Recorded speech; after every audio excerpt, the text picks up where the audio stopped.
I used to believe that a medical degree and 15 years of research experience would be enough to earn respect in any family. I was wrong. When I married James Mitchell, heir to Mitchell Healthcare Solutions, I thought my contributions to medical science would be valued in a family whose fortune came from healthcare innovation. The irony still stings when I think about it. 3 years ago, I stood on the balcony of our San Juan Islands vacation home, watching Eleanor Mitchell's unexpected arrival by seaplane. James squeezed my hand as the aircraft touched down on the crystalline water. "Mom's just checking in," he whispered, but we both knew it was more than that. She was checking on me, on us, on the research documents she'd later discover in my suitcase. Documents that would change everything. Before we jump back in, tell us where you're tuning in from, and if this story touches you, make sure you're subscribed, because tomorrow, I've saved something extra special for you. For 8 years, I, Rebecca Kendall Mitchell, had been the dutiful daughter-in-law to Boston's most prestigious medical dynasty. I'd abandoned my promising research career at Johns Hopkins to join Mitchell Healthcare's development team, where my innovations were consistently shelved for being too experimental, despite their potential. I'd learned to speak with measured enthusiasm at charity galas, where Eleanor showcased James's minor contributions, while conveniently forgetting to mention my role in developing the prototypes. I'd postponed our plans for children because Richard, my father-in-law, insisted James needed to focus on the European expansion first. "Family supports family," Eleanor would declare during their lavish holiday gatherings, raising her crystal flute of champagne while her eyes swept past me as if I were merely decorative, a necessary accessory to their son's professional image. James would press his knee against mine under the table when this happened, a gesture I mistook for solidarity rather than the quiet apology it actually was. When I married James, I wasn't just marrying the man with kind eyes and a brilliant mind for medical technology. I was marrying into the Mitchell legacy. The family's medical equipment empire spanned 5 continents, their name emblazoned on hospital wings and research facilities across the country. Their product catalog read like a medical textbook's appendix, each device more essential than the last.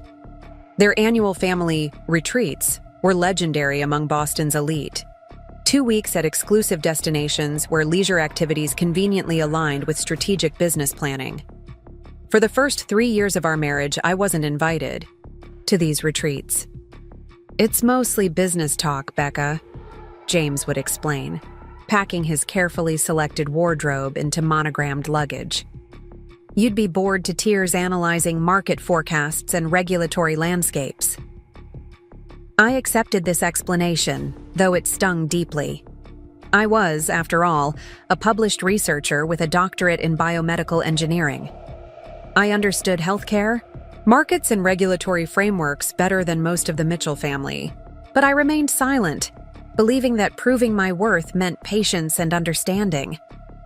By the 4th year, I'd earned an invitation, or so I thought. In reality, they needed me. The family's latest acquisition, a medical device startup specializing in non-invasive diagnostic tools, was struggling to meet FDA approval timelines. My background in regulatory compliance suddenly made me valuable. I spent that retreat rewriting protocols, adjusting technical specifications, and developing clinical trial frameworks. The startup received FDA clearance 4 months later, months ahead of the revised schedule. The Mitchell Healthcare newsletter credited the family's persistent commitment to excellence for the success. After that, I was included in the annual retreats, though always with the unspoken expectation, make yourself useful.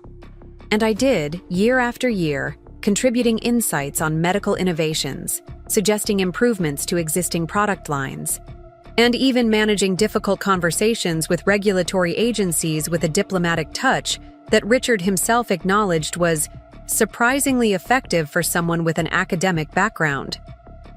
I believed I was building my place in the family, earning my seat at the table through competence and dedication.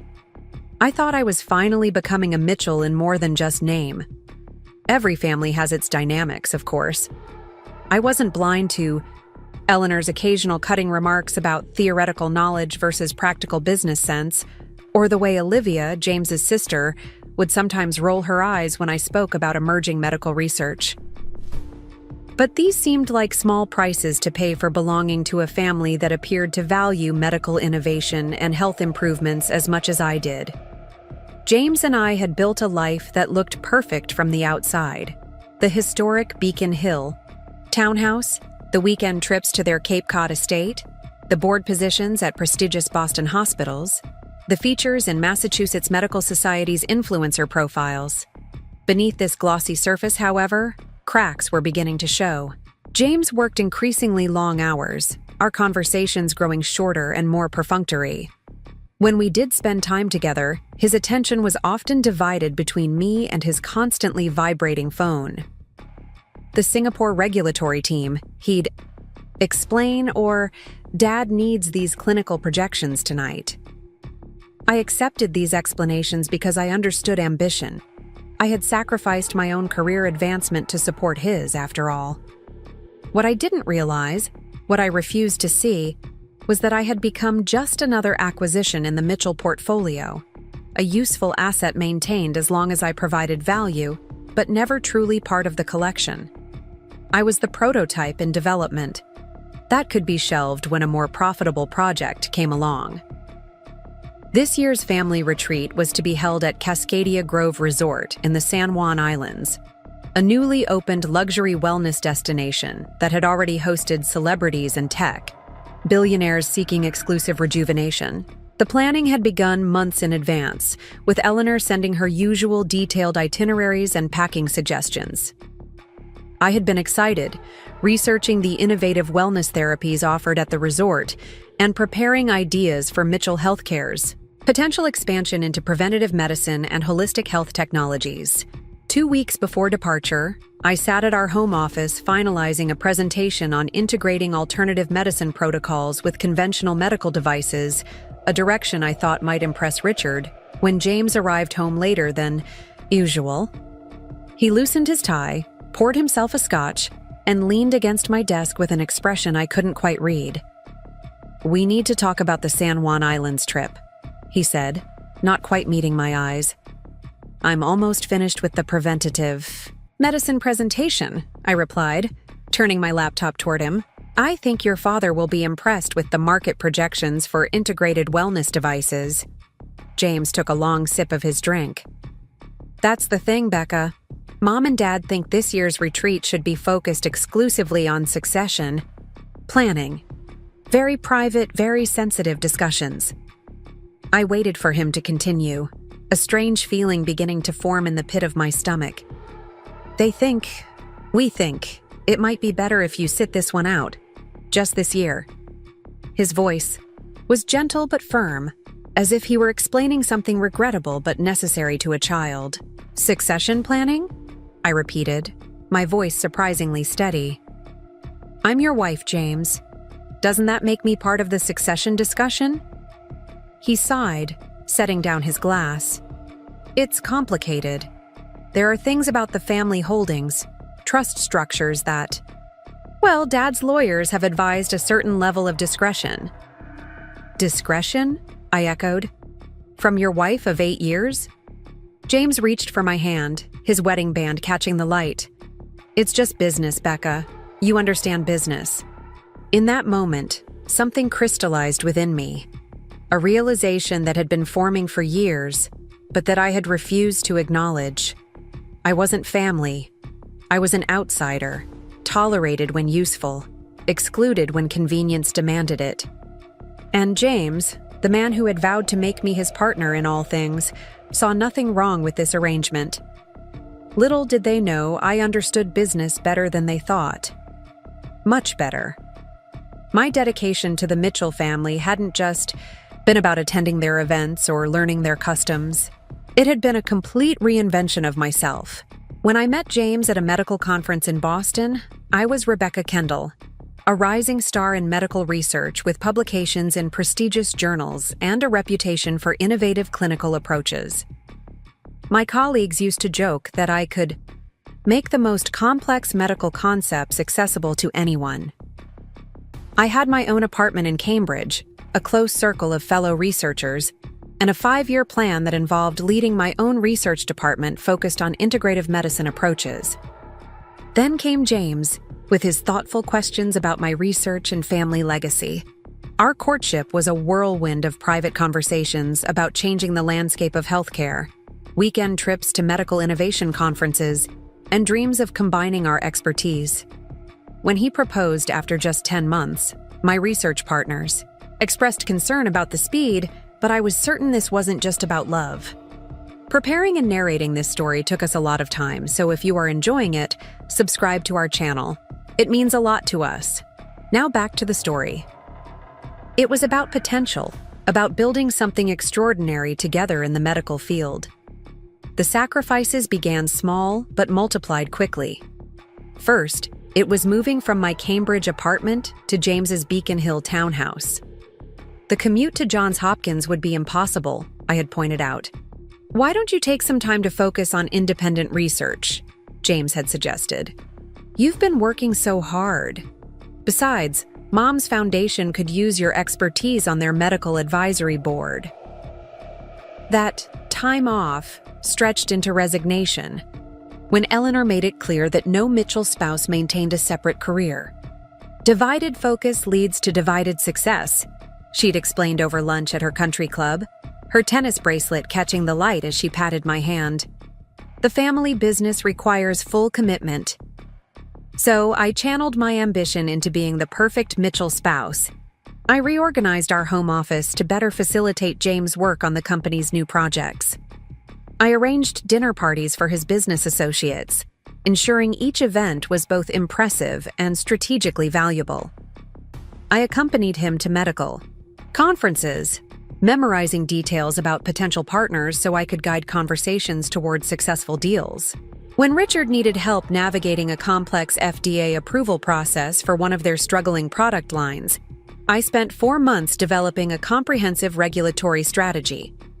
I worked 14-hour days conducting compliance research, redesigning clinical trial protocols, and creating a regulatory pathway that would expedite approval.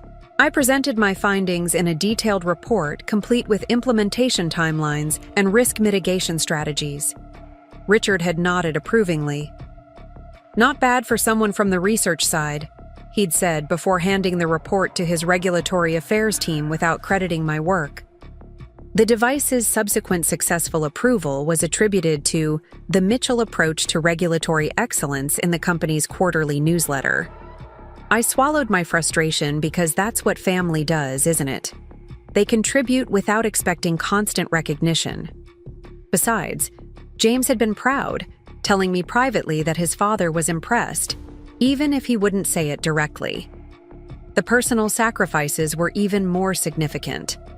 At 34, I had wanted to start trying for a baby, but Eleanor had pulled me aside during one family dinner. "Darling, children change everything," she'd said, her voice lowered conspiratorially. "James is just about to take over the European regulatory division. A pregnancy now would be inconvenient." James had agreed when I'd brought it up later that night. "Mom's right, Becca. Let's give it another year or two. The timing isn't right." That had been 3 years ago. Each time I raised the subject, there was always another expansion, another acquisition, another reason to wait. Meanwhile, Olivia had given birth to her second child, with Eleanor flying to New York to stay with her for a month after the delivery. When I'd mentioned this discrepancy, James had shrugged. "Olivia's husband isn't directly involved in operations. It's different for us." I had stopped bringing it up. Instead, I channeled my energy into proving my worth to the family in other ways. When Sophia, Daniel's wife, struggled to fit in with the Mitchell social circle, I became her guide and defender, helping her navigate the complex expectations and unspoken rules. When Richard's 60th birthday approached, I spent months secretly compiling a leather-bound book of congratulatory messages from medical professionals and healthcare innovators he admired. When the Family Foundation needed to raise its profile in the medical community, I organized a symposium that attracted coverage in major medical journals and raised twice the expected amount for rare disease research. My own family fell by the wayside as I immersed myself in Mitchell priorities. I missed my sister's doctoral defense because it conflicted with an investor weekend at the Cape Cod house. I cut short visits to my parents because Eleanor would call with urgent consultation needs that somehow always coincided with my rare time away. My fellow researchers' invitations became less frequent as I repeatedly canceled plans for Mitchell obligations. My father had noticed the change during his last visit to Boston. "You seem tired, Becca Bear," he'd said, using my childhood nickname. "And that spark when you talk about your research, it's dimmed. Are you happy here?" "I'm just busy, Dad," I'd replied, showing him the view from our townhouse as if the Boston skyline were evidence of my contentment. "The family business requires a lot of attention." He'd given me a long look before saying, "Just remember, the purpose of medicine is healing, including healing yourself." I had changed the subject, uncomfortable with his perception. The truth was, I had been proud of my ability to adapt, to transform myself into someone the Mitchells could accept. Each sacrifice felt like an investment in our shared future. Each compromise seemed like a stepping stone toward true belonging. I had believed that eventually there would be a return on these investments: recognition, inclusion, genuine acceptance as a Mitchell. 8 years of carefully calculated choices. 8 years of putting their needs before my own. 8 years of proving myself again and again. And now, with a single conversation about the San Juan Islands trip, James had made it clear: no amount of sacrifice would ever be enough. I would always be the outsider, useful but ultimately expendable. As I sat at our home office watching James fidget with his empty Scotch glass, I realized that the person I had become, this polished, accommodating version of Rebecca, was unrecognizable to the passionate researcher I had once been. I had given the Mitchells everything, even pieces of myself I hadn't known were negotiable. And what had I received in return? A beautiful townhouse that never quite felt like home. A husband who viewed our marriage as secondary to family strategy. And now, the final indignity: exclusion from a family retreat because I wasn't family enough to be trusted with sensitive discussions. "It's not like you'd enjoy it anyway," James continued, reaching for the Scotch bottle to pour himself another drink. "You know how intense these planning sessions get. Dad and Daniel arguing over market positioning, Mom micromanaging every presentation." He offered a smile that was probably meant to be reassuring. I kept my expression neutral, though my mind was racing. When exactly was this decision made? James busied himself with adding a single ice cube to his glass. "We discussed it during the board meeting last Thursday." Last Thursday. The day I'd brought lunch to his office because he'd mentioned having back-to-back meetings. I'd sat in the reception area for 45 minutes before his assistant told me he was unavailable. He'd texted later, "Sorry, babe. Meetings ran long. See you at home." So everyone knows except me? Olivia, Thomas, Daniel, Sophia?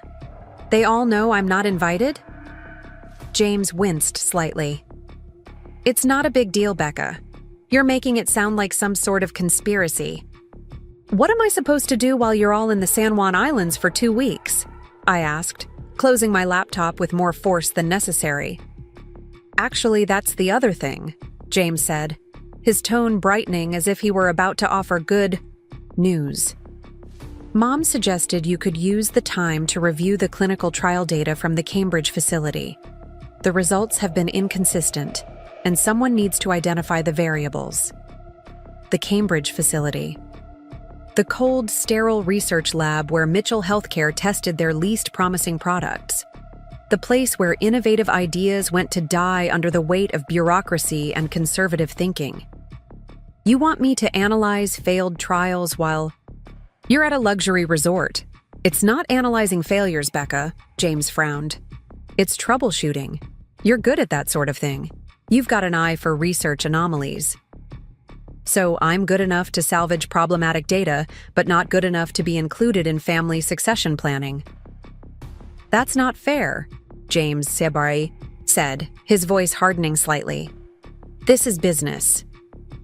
It's family business, I countered. And apparently, I'm not family. James set his glass down with a sharp click against the desk. You're being dramatic. It's one trip. It's not about the trip, James. He ran a hand through his perfectly styled hair, a gesture I once found endearing, but now recognized as a signal of his impatience. What is it about then? Please enlighten me. I wanted to tell him everything, how I felt perpetually on probation, with his family, how I'd sacrificed my own ambitions to support his, how I'd postponed motherhood because his mother thought it inconvenient. But looking at him standing there, defensive and irritated rather than understanding, I knew he wouldn't. Hear me. Not really. Never mind, I said quietly. When do you leave? Relief washed over his features. He thought the storm had passed. Next Friday. The jet leaves at 9 a.m. I nodded, already formulating questions he wouldn't expect. Who's handling the FDA submission while you're gone? Amanda, he replied, referring to his new regulatory specialist. She'll coordinate with the legal team. And the clinical trial for the non-invasive glucose monitor? Wasn't that supposed to conclude before you leave? The data analysis team will handle it, he said, seemingly pleased by my apparent interest, in business details rather than the personal slight. Everything's under control, Becca. The company won't collapse just because we take 2 weeks away. No, the company wouldn't collapse. But something had shifted in my world, a tectonic movement beneath the surface that James couldn't feel. I think I'll go lie down, I said, rising from my chair. I've got a headache. James nodded absently, already reaching for his phone, which had begun to vibrate. It's Dad, he said, not bothering to look up as I left the room. I walked slowly to our bedroom, closing the door behind me. Instead of lying down, I went to the walk-in closet, a room larger than my entire first apartment in Baltimore, and sank down onto the tufted ottoman in the center. Surrounding me were rows of designer clothes, shoes, and handbags, most purchased to meet the expectations of Mitchell events and appearances. From the adjoining bathroom came the faint smell of James's cologne. On his side of the closet hung precisely organized suits, color-coded ties, and monogrammed shirts. 8 years of shared space. Yet in that moment, everything felt foreign to me. I reached for my phone and pulled up my calendar. Not the shared one that James's assistant had access to, but my personal one. The next 2 weeks were filled with Mitchell-related commitments, a hospital board meeting Eleanor had insisted I join, a dinner with potential investors for James's latest project, a planning session for the Family Foundation's annual Medical Innovation Gala. None of these people would miss me if I didn't attend. None of them truly saw me as essential. My gaze drifted to the built-in safe where we kept important documents. James had never bothered to change the combination from his birth year, a carelessness that had always struck me as arrogant. With steady hands, I opened it and removed our passport folder, confirming that both our passports were current. Next to them sat a USB drive labeled RK Research. James didn't know about this drive or about the encrypted folder on my laptop, where I kept my independent research. Work I had continued in secret during early mornings and late nights when he was away on business trips. For years, I had been developing a revolutionary protocol for non-invasive treatment of autoimmune disorders, research the Mitchells had dismissed as too experimental and not commercially viable in the current regulatory climate. I returned everything to the safe except for my passport and the USB drive, which I slipped into my desk drawer. Then I picked up my laptop again and opened a private browsing window. The Cascadia Grove Resort's website appeared on the screen, showcasing infinity pools that seemed to merge with the Pacific Ocean, private cabins nestled among ancient cedars, and wellness facilities featuring cutting-edge therapeutic technologies. The Mitchells weren't the only ones with connections in the medical world. During my time at Johns Hopkins, I had worked extensively with holistic healing pioneers. One of my former colleagues, Dr. Alex Winters, had gone on to become the Chief Medical Officer for Integrated Wellness Properties, a competitor to the Mitchell Healthcare's nascent wellness division. Alex and I had stayed in touch over the years, meeting occasionally for coffee when he visited Boston. He had reached out multiple times about potential positions with his company, positions I had politely declined out of loyalty to the Mitchell family business. I scrolled through my contacts until I found his number, then hesitated for just a moment before typing a message. "Are you still interested in my autoimmune treatment protocol? I may have completed the research model and would like your opinion." His response came less than 3 minutes later. "Rebecca, absolutely interested. Your approach could revolutionize treatment modalities. When can we talk?" I confirmed a video call for the following morning, then set my phone aside, a plan beginning to form. Not a plan born of anger or immediate revenge, but something deeper, a reclaiming of the self I had gradually surrendered. From the living room, I could hear James's voice, animated as he discussed business with his father. He hadn't come to check on me, hadn't noticed that my headache might be something more significant. For the first time in years, I felt truly clear-headed. That night, I barely slept as James snored softly beside me. I stared at the ceiling, replaying not just our conversation about the San Juan Islands, but countless other moments from our marriage. I thought about the Christmas 3 years ago when Eleanor had accidentally excluded me from the family photo, then expressed exaggerated dismay when I pointed it out. "Oh dear, did we miss you? Well, we can't possibly redo it now. Everyone's already dispersing." I remembered the medical conference where Richard had introduced me to a prominent healthcare investor as James's wife. Despite my having met the same investor at a previous event and discussed his portfolio in detail. When I'd reminded Richard of this, he'd chuckled and said, "Well, all these technical conversations start to blend together," before turning the conversation back to Mitchell Healthcare's latest acquisition. I recalled how Olivia had once drunkenly confessed at a New Year's Eve party that Eleanor had asked all of them not to share certain family medical patents around me because outsiders don't need to know everything about proprietary technology. When I'd mentioned this to James the next day, he dismissed it as Olivia being dramatic and suggested I'd misunderstood. Each memory clicked into place like puzzle pieces forming a picture I'd refused to see. The Mitchells had never intended to accept me as one of their own. I had been auditioning for a role that was never actually available. And James had allowed it all. More than allowed, he had participated, prioritizing his family's comfort over his wife's inclusion at every turn. He had watched me twist myself into someone unrecognizable trying to gain acceptance, and he had said nothing. By morning, I felt strangely calm. The disappointment and hurt remained, but beneath them was something unexpected: relief. The exhausting performance could end. The constant seeking of approval could stop. The truth, however painful, was clarifying. James left early for a breakfast meeting, kissing my forehead perfunctorily and reminding me about the Cambridge facility data, as if our conversation the night before had resolved everything. "I'll have Gabriella email you the research parameters," he said, referring to his research coordinator. "Just identify the variables affecting the outcomes. You're good at that sort of thing." As good as invisible, I thought, but I simply nodded and wished him a good day. Once he was gone, I showered and dressed with unusual care, selecting a tailored navy suit I hadn't worn since my Johns Hopkins days. Then I made 3 phone calls. The first was to Dr. Alex Winters, confirming our video call and expanding its scope. "Something's come up," I explained. "I may have more research to share than I initially thought." The second was to my old friend Maya Rodriguez, who had left academic medicine to start her own biotech venture.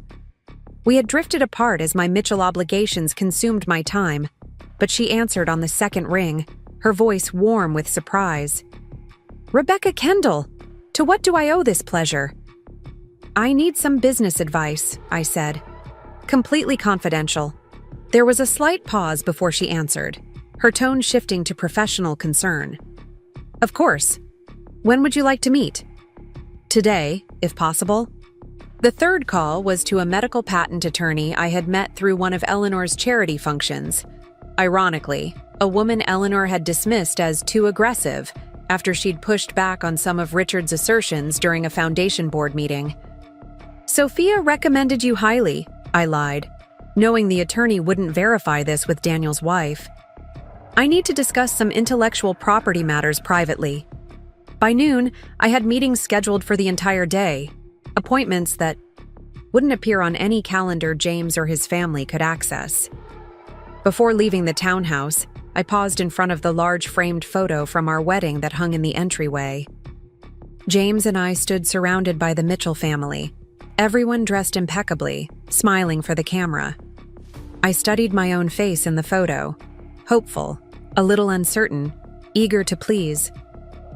"I'm sorry," I whispered to that younger version of myself, "but I'm going to fix this." My meeting with Maya was eye-opening. When I explained that I wanted a complete analysis of my professional and intellectual property situation separate from the Mitchell assets, she didn't ask why. She simply pulled up spreadsheets and asked pointed questions about my research, independent work, and patent potential. "The research you've continued on your own," she said, scrolling through the files I'd shared from my USB drive. "This autoimmune protocol, it's groundbreaking, Rebecca. Why isn't this being developed through Mitchell Healthcare?" "It was deemed too experimental," I said, "not aligned with their current product strategy." Maya gave me a look I couldn't quite interpret. "Let's run some numbers," she said, turning to her computer. "I think you might have more options than you realize." 2 hours later, I left her office with a clear understanding of my intellectual property position and a strategy that made my heart race with equal parts fear and exhilaration. The meeting with the attorney, Diana Feldman, was equally productive. She listened carefully as I outlined my concerns about separate intellectual property and asked incisive questions about my employment agreement with Mitchell Healthcare and commingled research. "The Mitchells would have had you sign an IP agreement," she said, making notes on a legal pad. "They did," I confirmed. "It primarily covers work done using company resources and during company hours, but not necessarily independent research. Conducted on your own time using your own resources," she said, tapping her pen thoughtfully, "especially if the line of inquiry was officially abandoned by the company." By the time I met Dr. Alex Winters for our video call, I had the outline of a plan that would have been unthinkable just 24 hours earlier. Alex looked exactly as I remembered, prematurely gray, perpetually enthusiastic, with an intensity that had always made him excellent at his job. His face lit up when our connection stabilized. "Rebecca, it's been too long. You look different somehow." I smiled, genuinely touched by his observation. "I feel different. More like my old self, actually."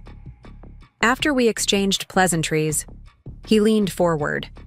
"So, tell me what prompted this sudden interest in revisiting your protocol. I was beginning to think the Mitchells had permanently redirected your research focus." The comment was playful, but it hit closer to home than he could know. I took a deep breath, choosing my next words carefully. "What can you tell me about Cascadia Grove Resort in the San Juan Islands?" His eyebrows rose slightly. "Interesting that you ask. It's one of the properties we've been monitoring. Relatively new, stunning location. Exceptional wellness facilities, currently owned by Oceanic Wellness Group." "Why do you ask?" I met his gaze directly through the screen. "What if I told you I want to establish a research center for integrative autoimmune treatment there?" Alex sat back in his chair, his expression shifting from curiosity to careful assessment. Rebecca, establishing a medical research center isn't like setting up a lab at the university. We're talking about an investment in the millions, regulatory hurdles, staffing. I'm aware, I said, my voice steadier than I expected. Are the Mitchells looking to expand their research division to the West Coast? Because if so, this is a conversation you should be having with... This isn't about the Mitchells, I interrupted, surprised by the firmness in my tone. This would be my research, mine alone. He studied me for a long moment before responding. Okay. Let's say we're having a hypothetical conversation about you personally establishing a research center. What's your angle here, Rebecca? Because the woman I knew at Johns Hopkins was brilliant, but methodical. This is not methodical. Our conversation was interrupted briefly as his assistant brought him coffee, giving me a moment to consider my response. When we were alone again, I leaned forward slightly. What if I told you I've been reconsidering my role in the Mitchell enterprise? That I'm exploring opportunities that would be exclusively mine? Alex nodded slowly. I'd say it's about time. He took a sip of his coffee, then added, but I'd still question why you'd start with a facility of this magnitude. I hesitated, weighing how much to reveal. Alex had always been straightforward with me, even when we disagreed on research approaches. If I wanted his help, I needed to offer at least some truth.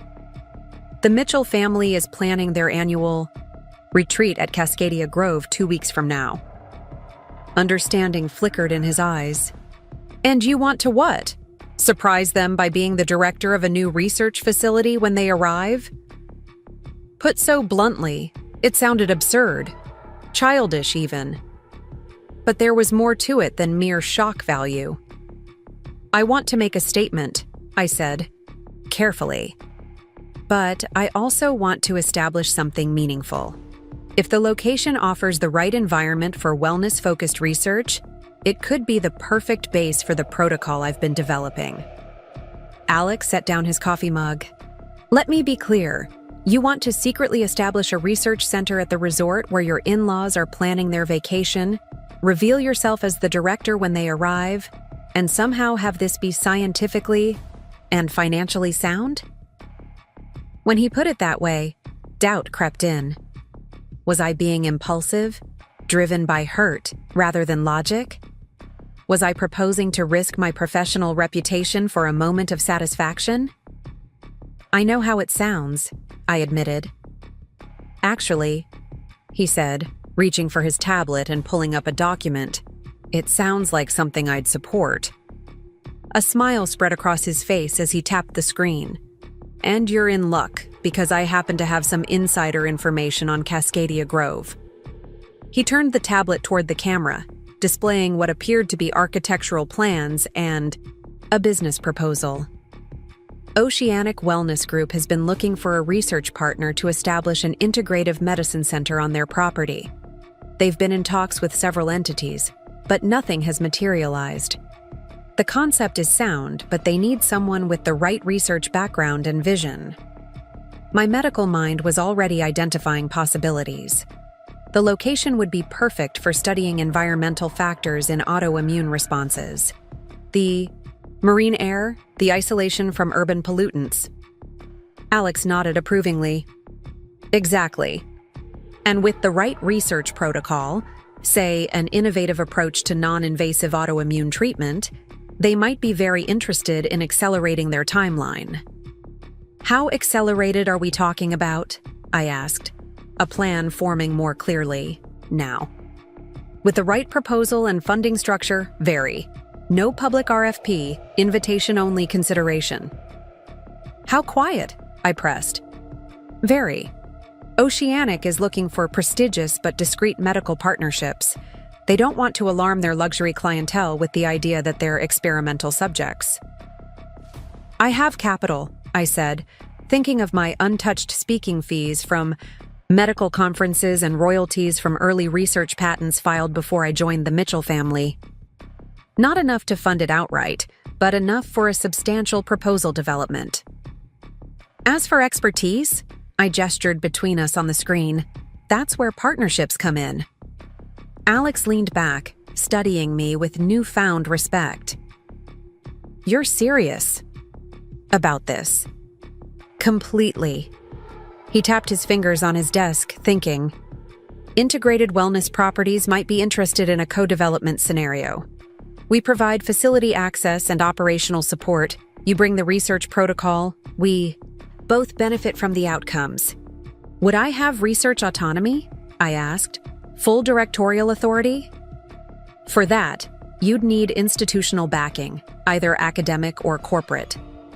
I thought of the employment contract I had signed with Mitchell Healthcare, the careful divisions they had always maintained between company intellectual property and my academic interests. They had created these boundaries to protect their assets, never imagining I might someday use the same structures for my own purposes. What if I could secure additional backing? I asked. Academic sponsorship, not from the Mitchells. Alex raised an eyebrow. If you had legitimate institutional affiliation and a solid research protocol, it could work. But Rebecca, this would have to happen quickly and discreetly if you want it operational before the Mitchells arrive. They won't find out, I said, with a confidence I was beginning to genuinely feel. James and his family are completely focused on their succession planning. They won't be paying attention to a research establishment halfway across the country. And when they eventually find out, what then? It was the question I had been asking myself all day. What did I actually want from this? Revenge? Recognition? Or something else entirely? Then I'll have made my point, I said. And more importantly, I'll have established my research independently of them. He considered this, then pulled out his phone. Let me make a call. If we're going to do this, we need to move quickly. As Alex stepped away from the camera to make his call, I sat alone at my desk, facing the clearest crossroads of my life. To my left lay the path I had been following for 8 years, continuing to accommodate the Mitchells, accepting my place on the periphery of their world, maintaining the appearance of a perfect marriage while my sense of self slowly eroded. To my right was a path of risk and uncertainty, but also of potential liberation. No more seeking approval that would never truly come. No more compromising my research for conditional acceptance. When Alex returned, his expression was serious but excited. My contact at Oceanic is interested. They're sending over preliminary facility specifications tonight. We can review them together. How quickly could this happen? I asked. This is a big if. Everything checks out and we can secure institutional backing and expedite the necessary permits. We could potentially have a preliminary research center established within 2 weeks. He sat down, leaning forward intently. Rebecca, this is moving from hypothetical to very real. Are you absolutely certain this is what you want? In that moment, I thought of James dismissing my concerns about the family trip. I thought of Eleanor's years of subtle exclusion. I thought of all the times I had dimmed my own scientific light to avoid overshadowing the Mitchell family narrative. Yes, I said, feeling the weight of the decision and embracing it fully. I'm certain. Alex nodded once, decisively. Then, let's get to work. As we bent our heads together over facility specifications and research protocols, I felt something I hadn't experienced in years. The thrill of pursuing genuine medical innovation, of making decisions based on scientific merit rather than someone else's expectations. It was terrifying and exhilarating all at once. James had texted twice during my meetings. I hadn't replied. For the first time since our marriage, the Mitchell timeline was not my priority. I had chosen my path, and there would be no turning back. The next morning, I woke before James. Something I rarely did. Usually, he was up at 5:30, hitting the home gym before showering and heading to the office.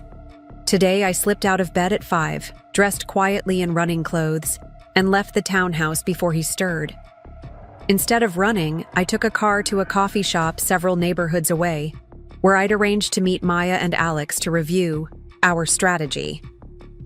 By the time James would be ordering his protein shake from our housekeeper, I was reviewing partnership documents and signing confidentiality agreements. Johns Hopkins is cautiously interested, Maya said, sliding a folder across the table. Your previous affiliation opens doors, and they're intrigued by the possibility of establishing a West Coast research presence with minimal initial investment. I reviewed the preliminary affiliation agreement. Even with Hopkins' institutional backing, the amount of personal investment required was significant, far beyond what most researchers could manage alone.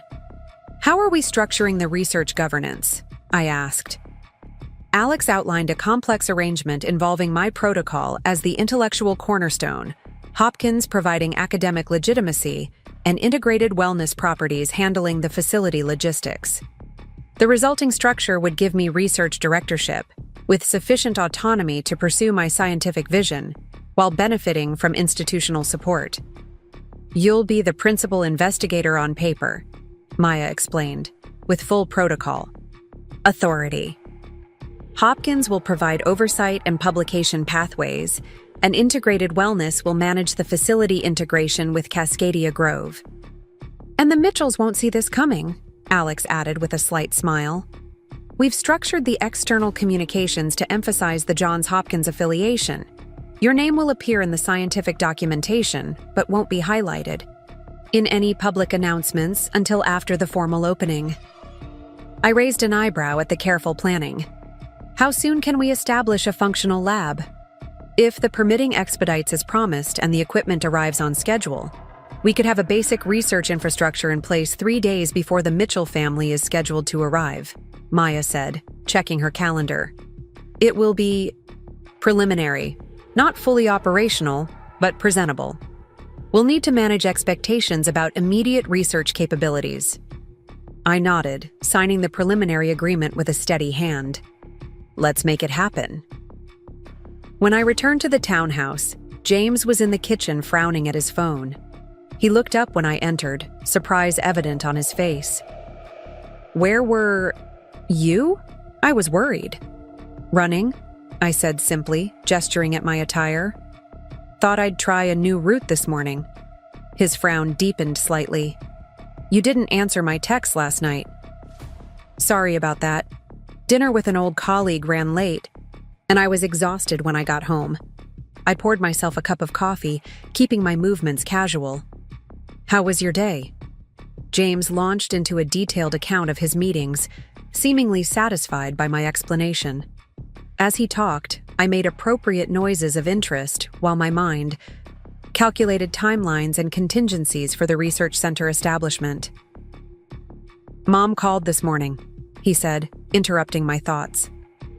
She wants to know if you can join her for lunch today to discuss the Cambridge facility data. I took a slow sip of coffee, considering my response. The old Rebecca would have immediately rearranged her schedule to accommodate Eleanor. The new Rebecca had priorities of her own. I can't today, I said, my tone pleasant but firm. I have appointments. James looked startled. What appointments?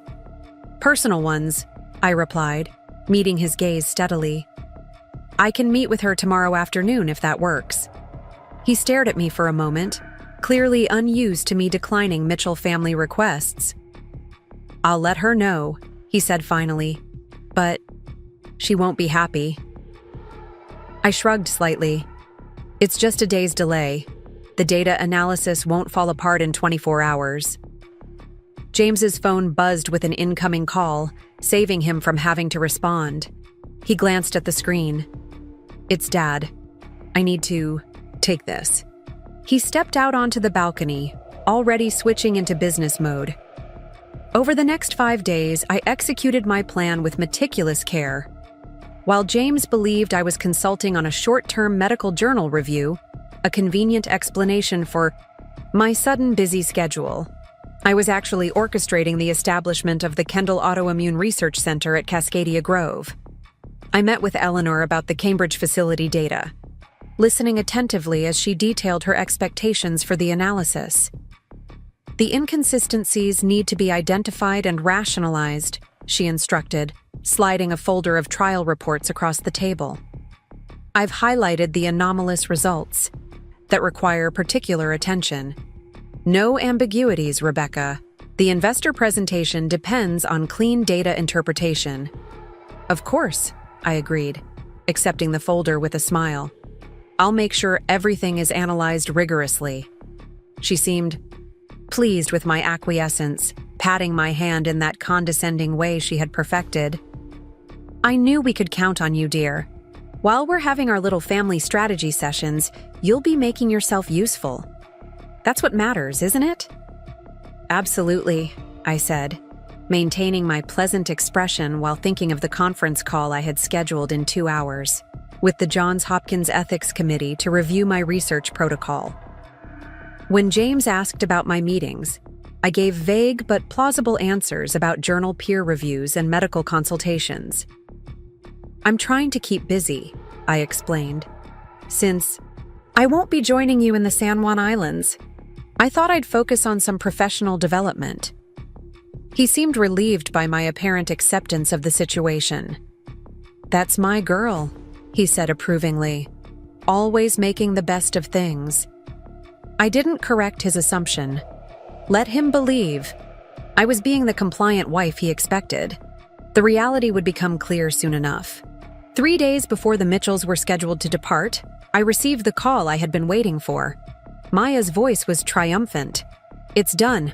The final permits were approved an hour ago. Congratulations, Dr. Kendall. You're officially the research director of the newest integrative medicine facility in the Pacific Northwest." A wave of exhilaration washed over me. "Has the Cascadia Grove management been notified?" "Yes, and they're thrilled. The executive director sees this as a prestige enhancement for their wellness program. The research center has its own dedicated building on the northern edge of the property, private enough for serious work, but integrated enough for proper patient interaction." "Excellent. And the Mitchell reservation?" "Still confirmed for the Cascade Suite as requested. The family has no idea about the research center establishment. The resort is treating it as a soft opening, with minimal publicity until after your arrival." That evening, as James packed for the trip, I sat on our bed watching him methodically organize his luggage. "Are you sure you'll be all right while we're gone?" he asked, folding an expensive shirt with practiced precision. 2 weeks is a long time." "I'll manage," I said mildly. "I'm actually looking forward to some time to myself." He glanced at me, perhaps catching something different in my tone. "Is everything okay, Becca? You've seemed distracted lately." I met his gaze with a calm smile. "Everything is exactly as it should be." James studied me for a moment longer before returning to his packing, dismissing whatever concern had briefly surfaced. "I've arranged for the data analysis team to check in with you daily about the Cambridge results, and Gabriella will email you updates about the regulatory submissions, just to keep you in the loop." "That's thoughtful," I said, mentally calculating the time difference between Boston and the San Juan Islands. By the time they arrived at Cascadia Grove, the wheels of my plan would already be in motion. As I watched my husband methodically prepare for a family vacation I had been excluded from, I felt strangely detached from the hurt that had initially driven my actions. This wasn't about revenge anymore. It was about reclaiming my own scientific agency, about proving to myself, not to them, that I was capable of more than they had ever allowed me to be. James closed his suitcase and turned to me. "I'll miss you," he said, sounding almost surprised by the admission. I smiled, but didn't say what he expected to hear. Instead, I replied, "The San Juan Islands will be an experience you won't forget." And for once, I was certain I was right. The morning the Mitchells departed for the San Juan Islands, I drove James to the private airfield where the family jet waited. The entire clan was there, luggage being loaded by efficient staff while Richard checked his watch impatiently. "Right on time," I said as we pulled up beside the other luxury vehicles. James squeezed my hand before opening his door. "I'll call when we land." I nodded, remaining in the driver's seat as he retrieved his bags from the trunk. Through the windshield, I watched Eleanor's face light up at the sight of her son, then dim slightly when she spotted me in the car. She said something to Olivia, who glanced my way with poorly concealed curiosity. James returned to my window. "Sure you don't want to come say goodbye to everyone?" I smiled, knowing this would be the last time I played the role they'd assigned me. "I think it's best if I don't delay your departure. Have a wonderful trip." He leaned in for a quick kiss, then joined his family without looking back. I waited until they had all boarded before driving away, the image of the gleaming jet growing smaller in my rearview mirror. Instead of returning to the townhouse, I directed my car toward the airport. The commercial flight I had booked to Seattle departed in 3 hours, just enough time to collect my own carefully packed suitcase from home and make it through security. As I drove, my phone rang. Maya's name flashed on the screen. "They're airborne," she said without preamble. "Their flight plan has them arriving at 3:45 Pacific time. The research center's final equipment installation will be complete by noon tomorrow." Any unexpected issues? Nothing significant. The MRI calibration took longer than anticipated, but it's functioning within parameters now. The lab team has arrived and is setting up the basic protocols. Dr. Nelson from Hopkins will be there tonight to oversee the final preparations. "And my office?" Maya laughed. "Set up exactly as requested. Full view of the water, research library stocked, and your name on the door. Dr. Rebecca Kendall, Research Director, has a nice ring to it." The sound of my maiden name, my professional name, sent a thrill through me. "I'll be there tonight. Make sure the team knows to maintain confidentiality until after the formal introduction tomorrow." After stopping briefly at the townhouse to collect my luggage, I headed to Logan International. My suitcase contained not the resort wear one might expect for a Pacific Northwest vacation, but the trappings of my reclaimed professional identity. Lab coats with my name embroidered above the pocket, research journals containing my notes, copies of my publications, and most significantly, a leather portfolio containing the complete autoimmune protocol that the Mitchells had dismissed as impractical. The flight to Seattle was just over 6 hours. 6 hours of reflecting on the path that had led me here. I reviewed research notes, made annotations to the protocol, and sketched out potential clinical trial designs. For the first time in years, I wasn't preparing for a Mitchell healthcare presentation or analyzing data to support someone else's vision. I was creating something uniquely mine. In Seattle, a car was waiting to take me to the ferry terminal. As the vehicle wound through the city's streets, my phone buzzed with a text from James. "Landed safely. Resort is even more amazing than the brochures. The family's settled in. Dad's already talking business. Miss you." I didn't reply immediately. Instead, I watched the Seattle skyline recede as we approached the ferry that would take me to the San Juan Islands. When we boarded the massive vessel, I stepped out of the car to stand at the railing, watching the water churn beneath us. Only then did I type a response. "Glad you arrived safely. Enjoy your family time." The ferry journey took nearly 2 hours, cutting through pristine waters with forested islands rising on either side. In the distance, I could occasionally glimpse the snow-capped Olympic mountains. The natural beauty was breathtaking, but my mind was focused on what awaited me. As the ferry approached Friday Harbor, I returned to my car. From there, it was a 30-minute drive to Cascadia Grove Resort. The resort appeared gradually, revealing itself through ancient cedars and firs that lined the winding approach.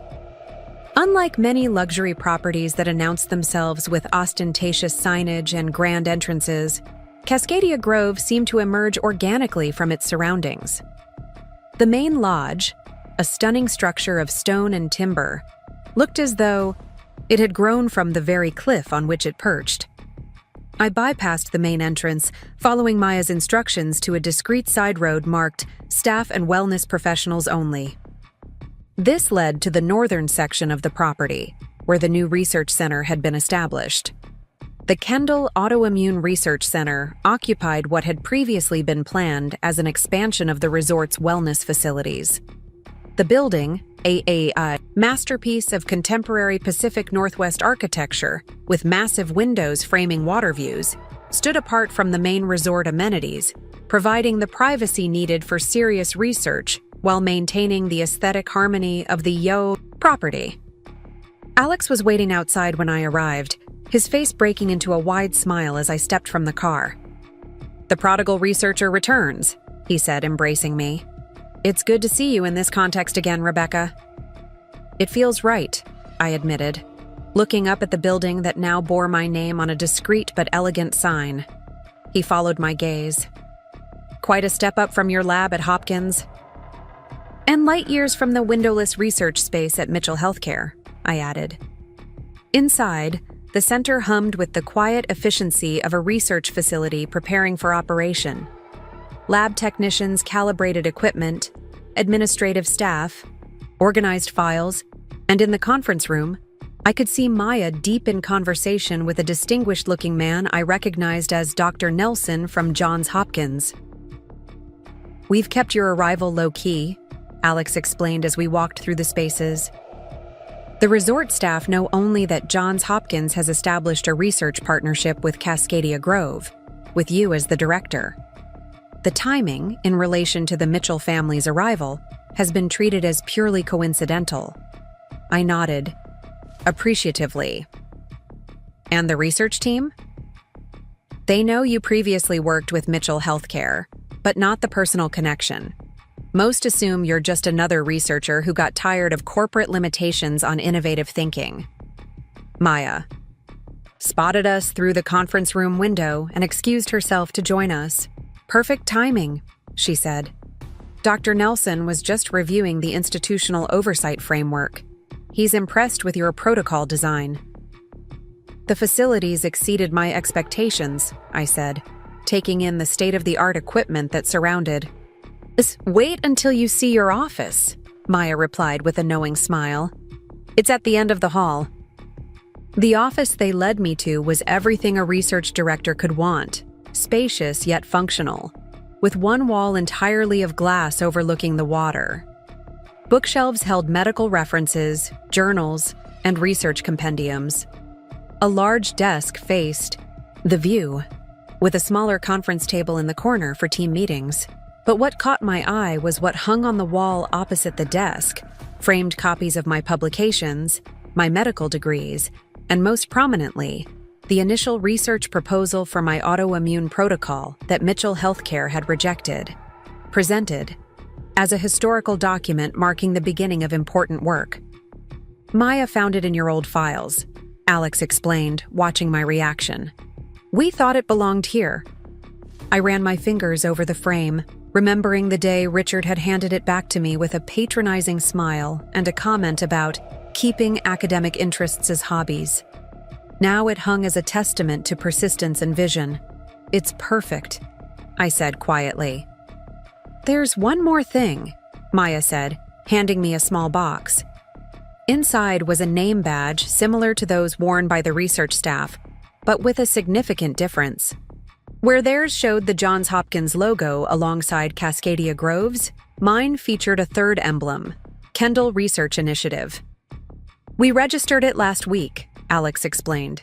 "It's your independent research entity, officially partnered with Hopkins and Integrated Wellness Properties, but ultimately governed by your scientific direction." I clipped the badge to my lapel, the weight of it insignificant yet somehow profoundly important. "Now," Maya said, checking her watch, "we have about 16 hours before the Mitchells realize you're here. What's your plan for the grand revelation?" I smiled, moving to the desk where I set down my suitcase. "First, let's review where we stand with the research infrastructure. Then we'll discuss the specific arrangements for tomorrow's introduction." For the next several hours, we immersed ourselves in the details of establishing a functioning research center. Dr. Nelson walked me through the Hopkins oversight mechanisms, emphasizing the unusual degree of autonomy I'd been granted. Alex detailed the integration with the resort's wellness program, which would provide a steady stream of willing research participants. Maya presented the financial framework, which carefully balanced institutional support with my independent control. By the time we finished, it was well past midnight. The others departed for their accommodations, but I remained in my office, standing at the window watching moonlight silvering the water below.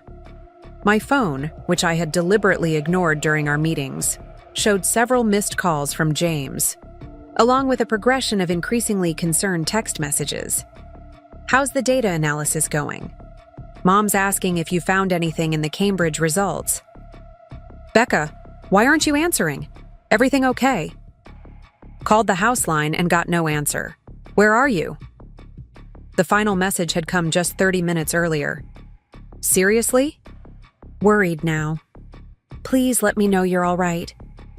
I considered leaving him in suspense, but that felt needlessly cruel. This wasn't about punishing James. It was about asserting my own value. I typed a brief response. "I'm fine. Working late. We'll explain everything tomorrow." His reply came almost instantly. "Thank God. Was about to call hospitals. What do you mean, explain tomorrow?" I didn't elaborate further, simply sending, "Get some sleep, James. Tomorrow will be illuminating." Then I silenced my phone, opened my suitcase, and began arranging the contents in my new office. The lab coats went into the small closet by the door. Research journals found homes on the shelves. The leather portfolio containing my complete protocol took pride of place on the desk. From a side pocket, I removed a small frame, one personal item among the professional paraphernalia. It contained a photograph of me from my Hopkins days, standing proudly beside the university's historic dome, my face alight with the possibilities that lay before me. I placed it on the desk, a reminder of who I had been and who I was reclaiming. I spent the night in the small but comfortable sleeping room attached to the research center, a space designed for researchers working late or monitoring time-sensitive experiments. Though the bed was unfamiliar, I slept more peacefully than I had in years, unburdened by the constant effort of meeting Mitchell expectations. Morning arrived with spectacular clarity, sunlight streaming through windows that faced the eastern water. I showered in the adjoining bathroom, then dressed with deliberate care in a tailored charcoal suit and ivory blouse, professional without being severe. My hair, usually styled in the soft waves Eleanor deemed appropriate for a Mitchell wife, was pulled back in a sleek chignon that emphasized the clean lines of my face. At precisely 8 a.m., the research team gathered for their first official meeting. 20 brilliant minds, researchers, technicians, and support staff, assembled in the conference room, their expressions ranging from curious to excited. "Good morning," I began, standing at the head of the table with a confidence I hadn't felt in years. "I'm Dr. Rebecca Kendall, and today marks the official commencement of the Kendall Autoimmune Research Initiative. For the next hour, I outlined our research objectives, methodological approaches, and expected timelines. The team asked insightful questions, offered valuable suggestions, and demonstrated exactly why they had been selected for this groundbreaking work. By 10 a.m., everyone had dispersed to their respective stations, beginning the careful setup of experimental protocols that would characterize our initial phase. Alex and Maya joined me in my office for a final review of the day's most significant event. The Mitchell family is scheduled for a tour of the resort's wellness facilities at 11:30, Maya confirmed, checking her tablet. They'll be brought to the research center as the exciting new addition to Cascadia Grove's health offerings. The resort director will make the introductions, Alex added. He knows only that you're the distinguished research director from Johns Hopkins establishing an innovative program here. I nodded, checking my appearance one last time in the small mirror by the door. And they have no idea? None, Maya assured me. James has been calling your cell phone every 20 minutes since dawn, but the resort staff have no knowledge of any connection between you and the Mitchell family. Alex squeezed my shoulder encouragingly. Are you ready for this? I took a deep breath, centering myself. More than ready. At precisely 11:35 a.m., my office phone rang. The center's receptionist's voice came through clearly. Dr. Kendall, the resort director has arrived with a group of VIP guests for the introductory tour. They're in the main lobby. Thank you, Jennifer. Please tell them I'll be right there. I stood, smoothing non-existent wrinkles from my suit. Maya handed me the leather portfolio containing my research protocol, a prop that would soon become the centerpiece of a dramatic revelation. The three of us walked together down the corridor toward the lobby. Through the glass doors, I could see them. Richard and Eleanor at the front, nodding politely as the resort director gestured enthusiastically toward the state-of-the-art facilities visible through interior windows.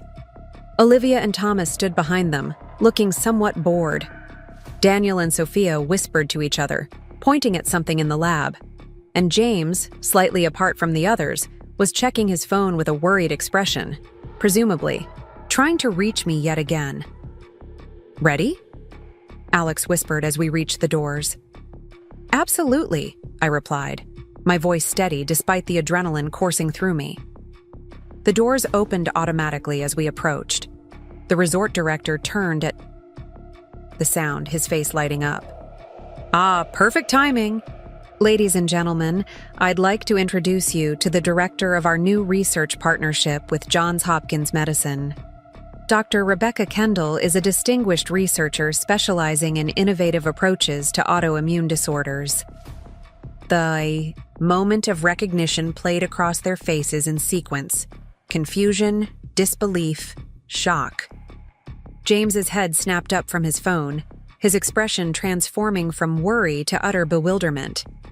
Becca, he said, his voice barely audible. Hello, everyone, I said, stepping forward with professional composure. Welcome to the Kendall Autoimmune Research Center. We're very pleased to have Mitchell Healthcare representatives tour our new facility. Eleanor recovered first, years of social training enabling her to mask her shock with a brittle smile. Rebecca, what an unexpected surprise. We had no idea you were involved with this project. Yes, Richard added, his business instincts engaging despite his evident confusion. This is quite the coincidence. Not coincidence, I corrected gently. Strategic timing. James moved toward me, his expression a mixture of confusion and something that might have been admiration. Becca, what is this? How are you here? I've been trying to reach you. Perhaps we should continue this conversation in my office, I suggested, maintaining my professional demeanor. Maya, Alex, would you mind showing the others around the facility? I'm sure they'd be interested in our research capabilities. Maya nodded, stepping smoothly into the role of tour guide. We'd be delighted. The Mitchell Healthcare representatives might be particularly interested in our integrated diagnostic technologies. As Maya led the still-stunned Mitchell family toward the laboratory wing, with Alex providing technical explanations, I guided James toward my office.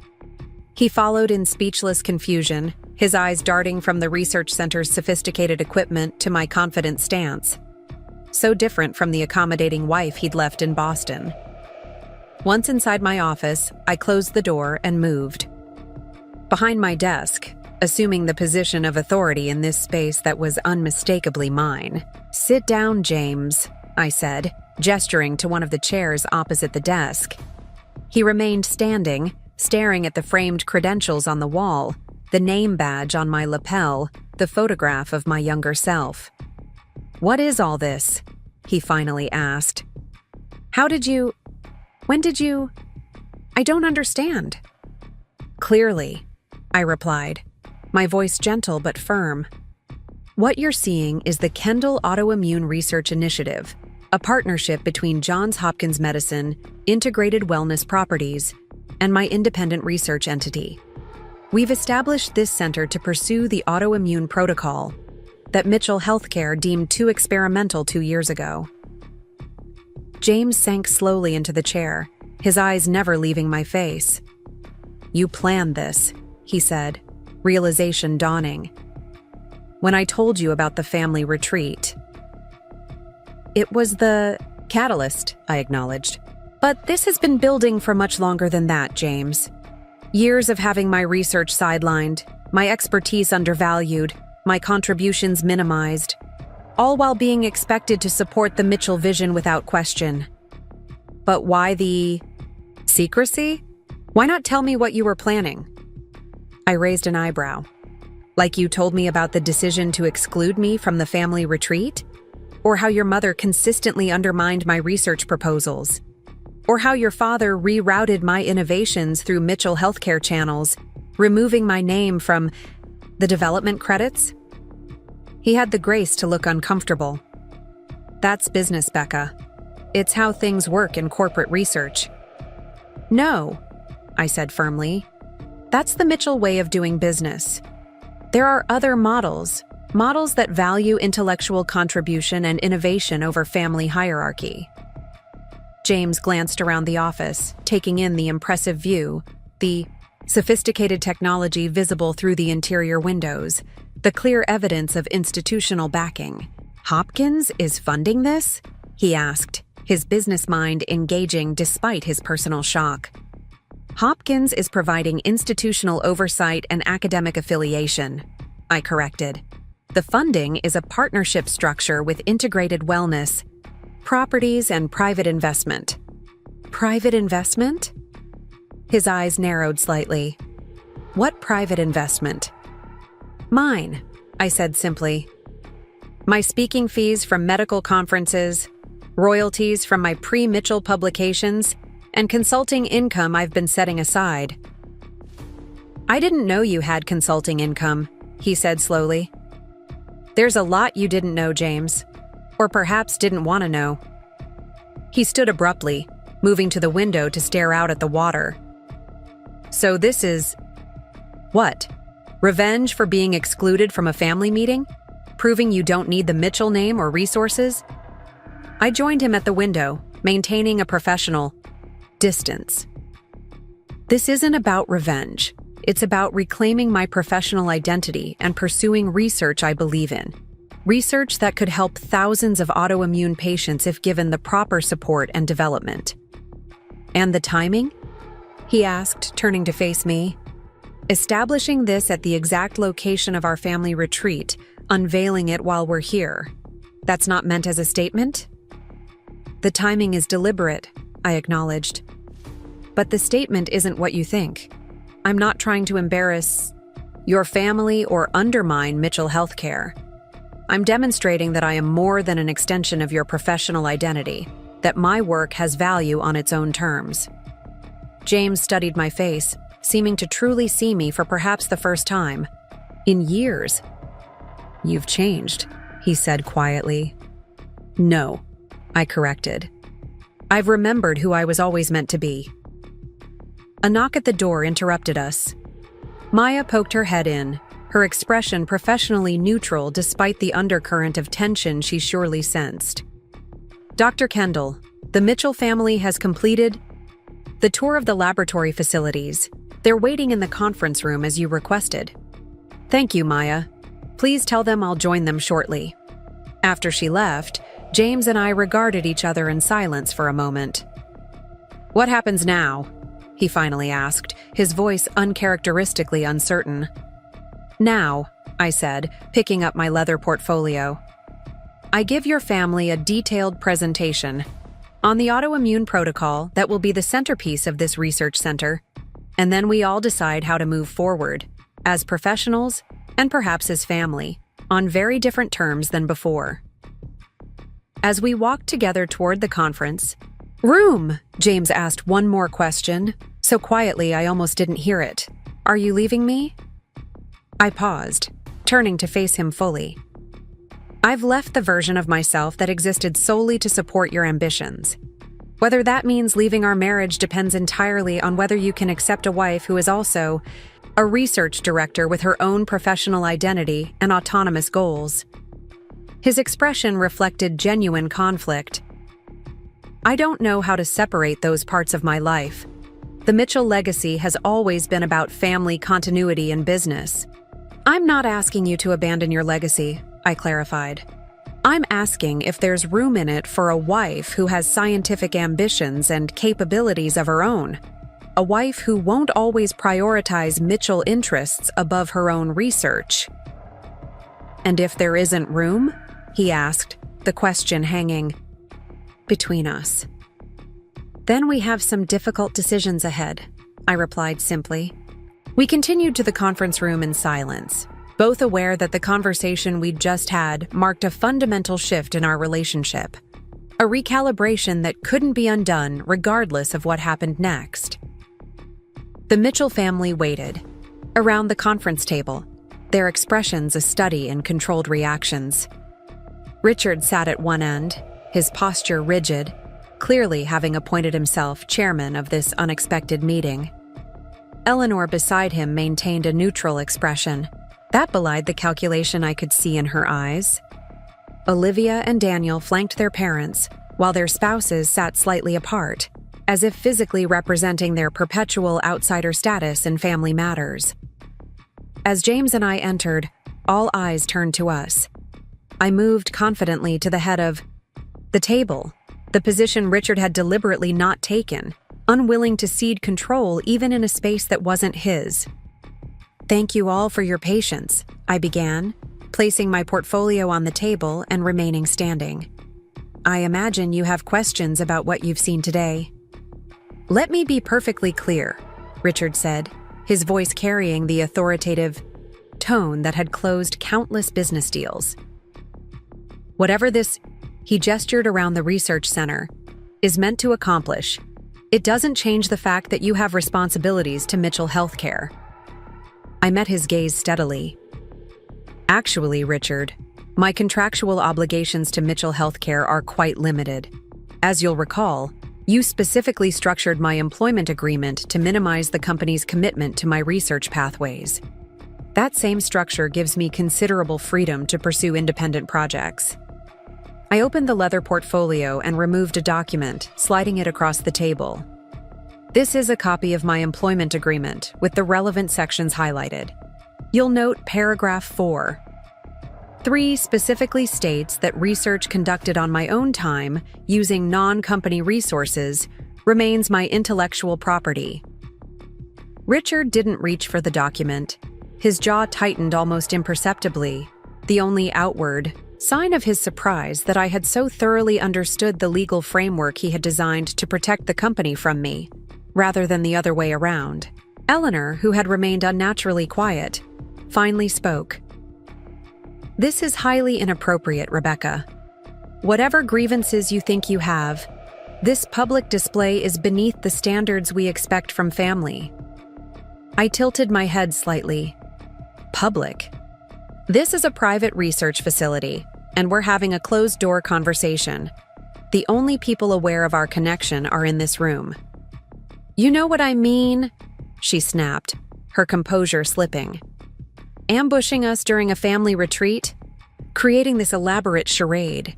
It's theatrical and unnecessary. I disagree, I replied calmly. My previous attempts to discuss these issues within conventional family channels were consistently dismissed or redirected. This approach ensured I would have your full attention. Olivia, who had been studying me with unexpected intensity, leaned forward.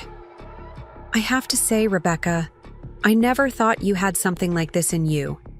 8 years of playing the perfect Mitchell wife, and suddenly you're running your own research center? It's impressive. Thank you, I said, genuinely appreciating her candor. Though I would argue the research director was always there, just waiting for the right opportunity. Daniel, ever the pragmatist of the Mitchell siblings, cleared his throat. Let's cut to the practical implications. Are you planning to compete directly with Mitchell Healthcare? Because that would create significant conflicts of interest, not to mention potential legal issues. The Kendall Initiative focuses on autoimmune protocol development, an area Mitchell Healthcare explicitly decided not to pursue, I explained. There's no direct competition. In fact, there could be complementary opportunities if the company were open to collaboration. Richard made a dismissive sound. Collaboration? After this stunt? This isn't a stunt, I corrected. It's a legitimate research center with institutional backing and a clear scientific mission. The fact that you immediately frame it as a personal affront rather than a professional development says more about your perspective than mine. James, who had remained silent since we entered the room, finally spoke. Dad, she's right. The protocol Rebecca is pursuing has merit. We chose not to prioritize it for business reasons, not scientific ones. All eyes turned to him, surprise evident on several faces. James had rarely contradicted his father in professional matters, particularly in family settings. You knew about this? Richard demanded. No, James admitted, glancing at me. But I knew about the protocol. I've read her research. It's potentially groundbreaking, but our business model doesn't accommodate long-term therapeutic development without immediate commercial applications. Eleanor's perfectly manicured nails tapped a sharp rhythm on the conference table. James, surely you can't be defending this behavior. Your wife deliberately deceived you, established a competing research entity, and orchestrated this humiliating scenario. I don't feel humiliated, James replied quietly. Surprised, yes. But what's actually humiliating is realizing I've been so absorbed in Mitchell business that I didn't notice my wife building something of this magnitude right under my nose. The room fell silent as the family absorbed this unexpected response. Sophia, Daniel's wife, who had been observing with carefully neutral expression, caught my eye and gave me a nearly imperceptible nod of approval. Perhaps, Thomas, Olivia's husband, suggested cautiously, we could all benefit from understanding exactly what this research center aims to accomplish. The science itself, rather than the circumstances of its revelation. It was a reasonable suggestion, redirecting the conversation from emotional reactions to substantive matters.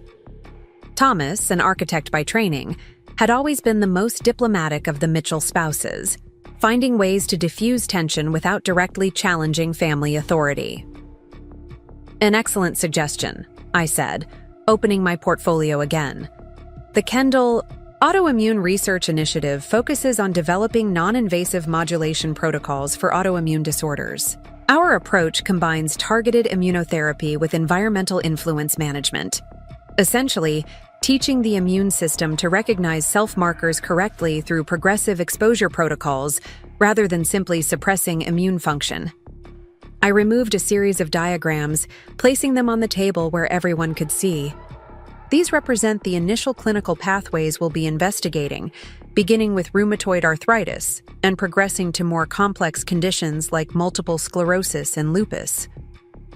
Despite himself, Richard leaned forward to examine the diagrams. His scientific background, often overshadowed by his business acumen, was still foundational to his understanding of the healthcare industry. The delivery mechanism? He asked, professional curiosity momentarily overriding his anger. A combination of precisely calibrated microdosing and environmental exposure regulation, I explained, indicating the relevant section of the protocol. The initial results from our pilot study, conducted independently of Mitchell Healthcare, I should add, showed a 47% reduction in inflammatory markers without the immunosuppressive side effects of conventional treatments. Daniel whistled, softly. That's significant if it holds in larger studies. We believe it will, I said. Johns Hopkins certainly thinks so, which is why they've committed institutional resources to the research. Richard's expression darkened at the mention of the prestigious institution. Hopkins could have partnered with Mitchell Healthcare directly if this protocol had merit. They could have, I agreed, but they chose to partner with me, perhaps because my approach isn't constrained by immediate profit considerations or corporate hierarchy. Eleanor stood abruptly. This has gone on long enough. We came to Cascadia Grove for a family retreat and strategic planning session. not to be manipulated into some melodramatic confrontation about Rebecca's career ambitions. "Mom," Olivia interjected, "aren't you even a little curious about how she pulled this off? Rebecca's been the quintessential team player for 8 years, and suddenly she's orchestrated a major research initiative without any of us having a clue. I think that deserves at least some professional respect." Eleanor turned a cold gaze on her daughter. Deception isn't worthy of respect, regardless of how cleverly executed. "Is it deception?" Sophia asked quietly. All eyes turned to her, surprised by her intervention. "Or is it simply pursuing her work independently after being repeatedly told it wasn't a priority for the family business?" Daniel gave his wife a warning look, but Sophia continued, her voice growing more confident.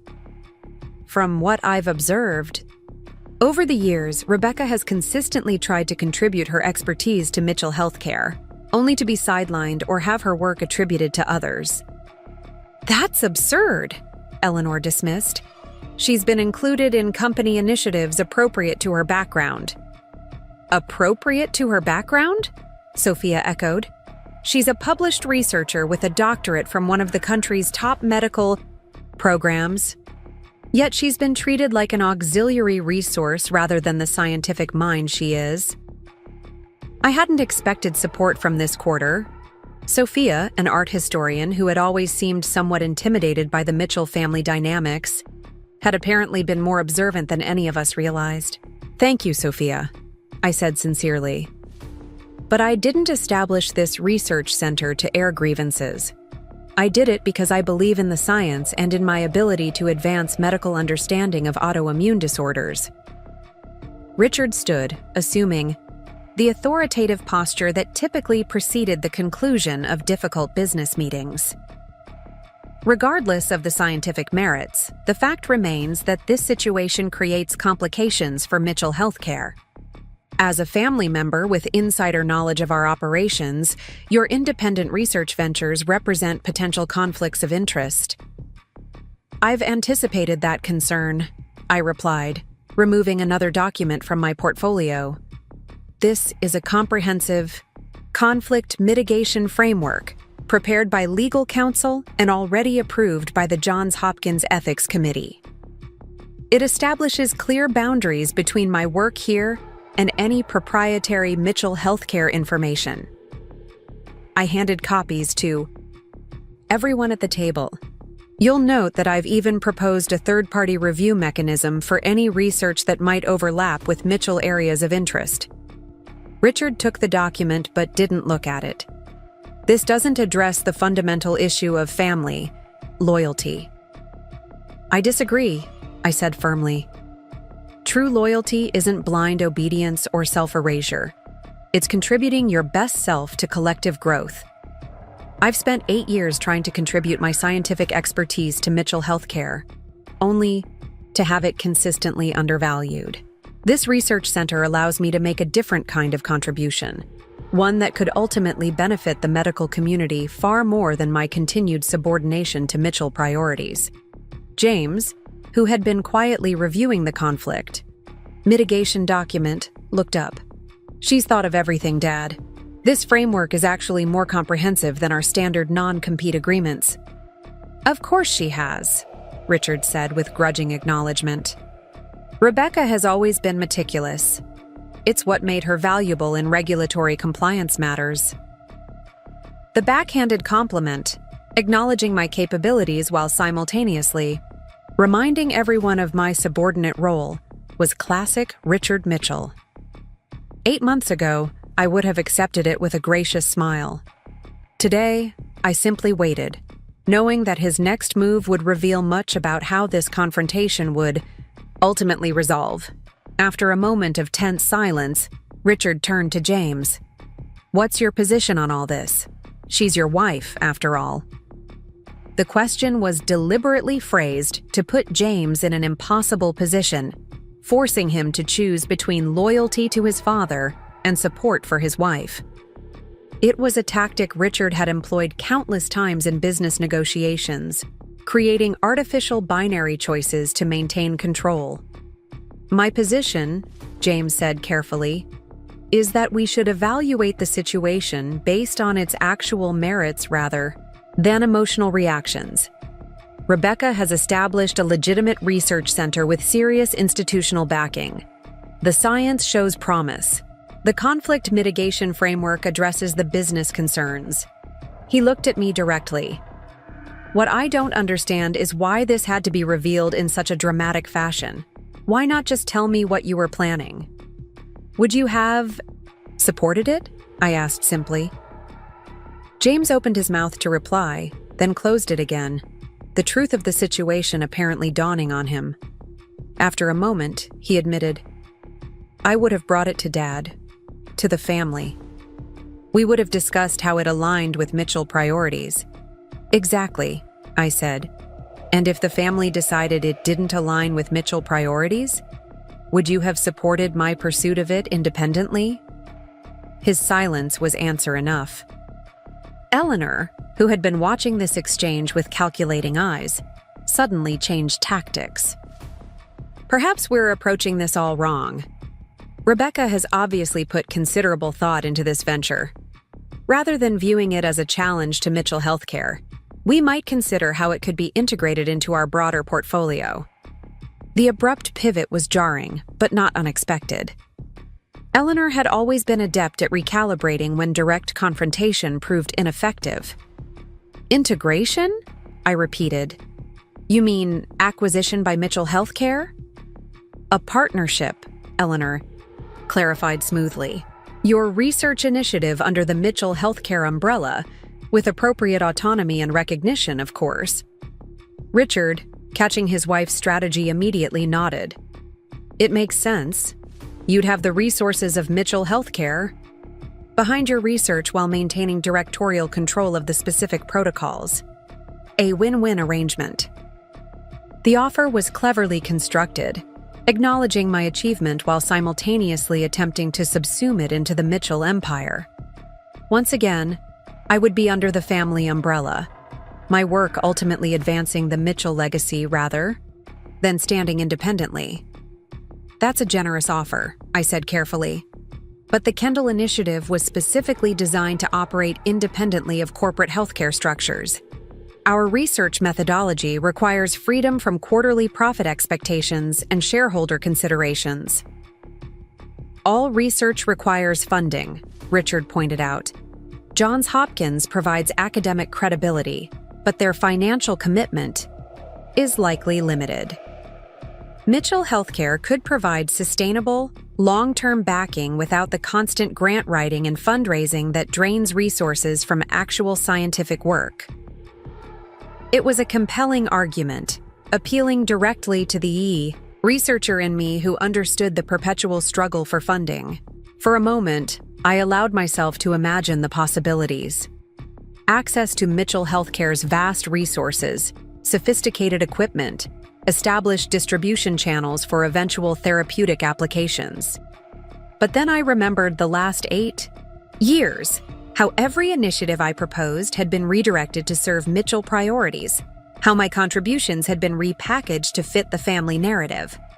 Integration, no matter how attractively presented, would inevitably lead back to the same power dynamics.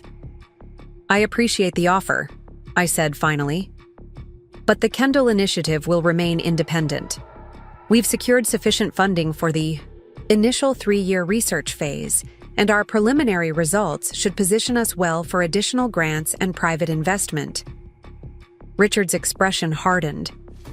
Independence comes at a cost, Rebecca, not just financially, but personally. The implied threat hung in the air.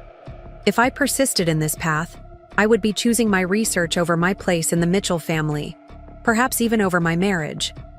Before I could respond, Sophia spoke again.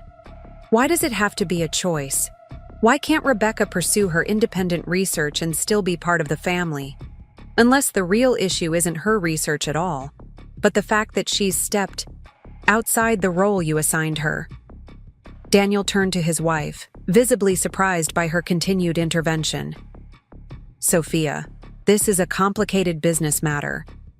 No, she interrupted with uncharacteristic firmness. This is about control. I've watched for years as the Mitchell family welcomed spouses only to the extent that they conformed to predetermined roles.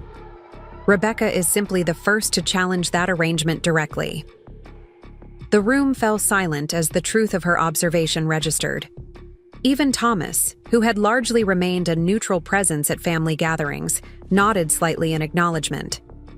James stood and moved to the window, his back to the group as he stared out at the water. When he finally turned, his expression was troubled but resolute. "Dad, Mom, Sophia's right. We've created a family culture where support means compliance, where being a Mitchell spouse means subordinating individual aspirations to the family business."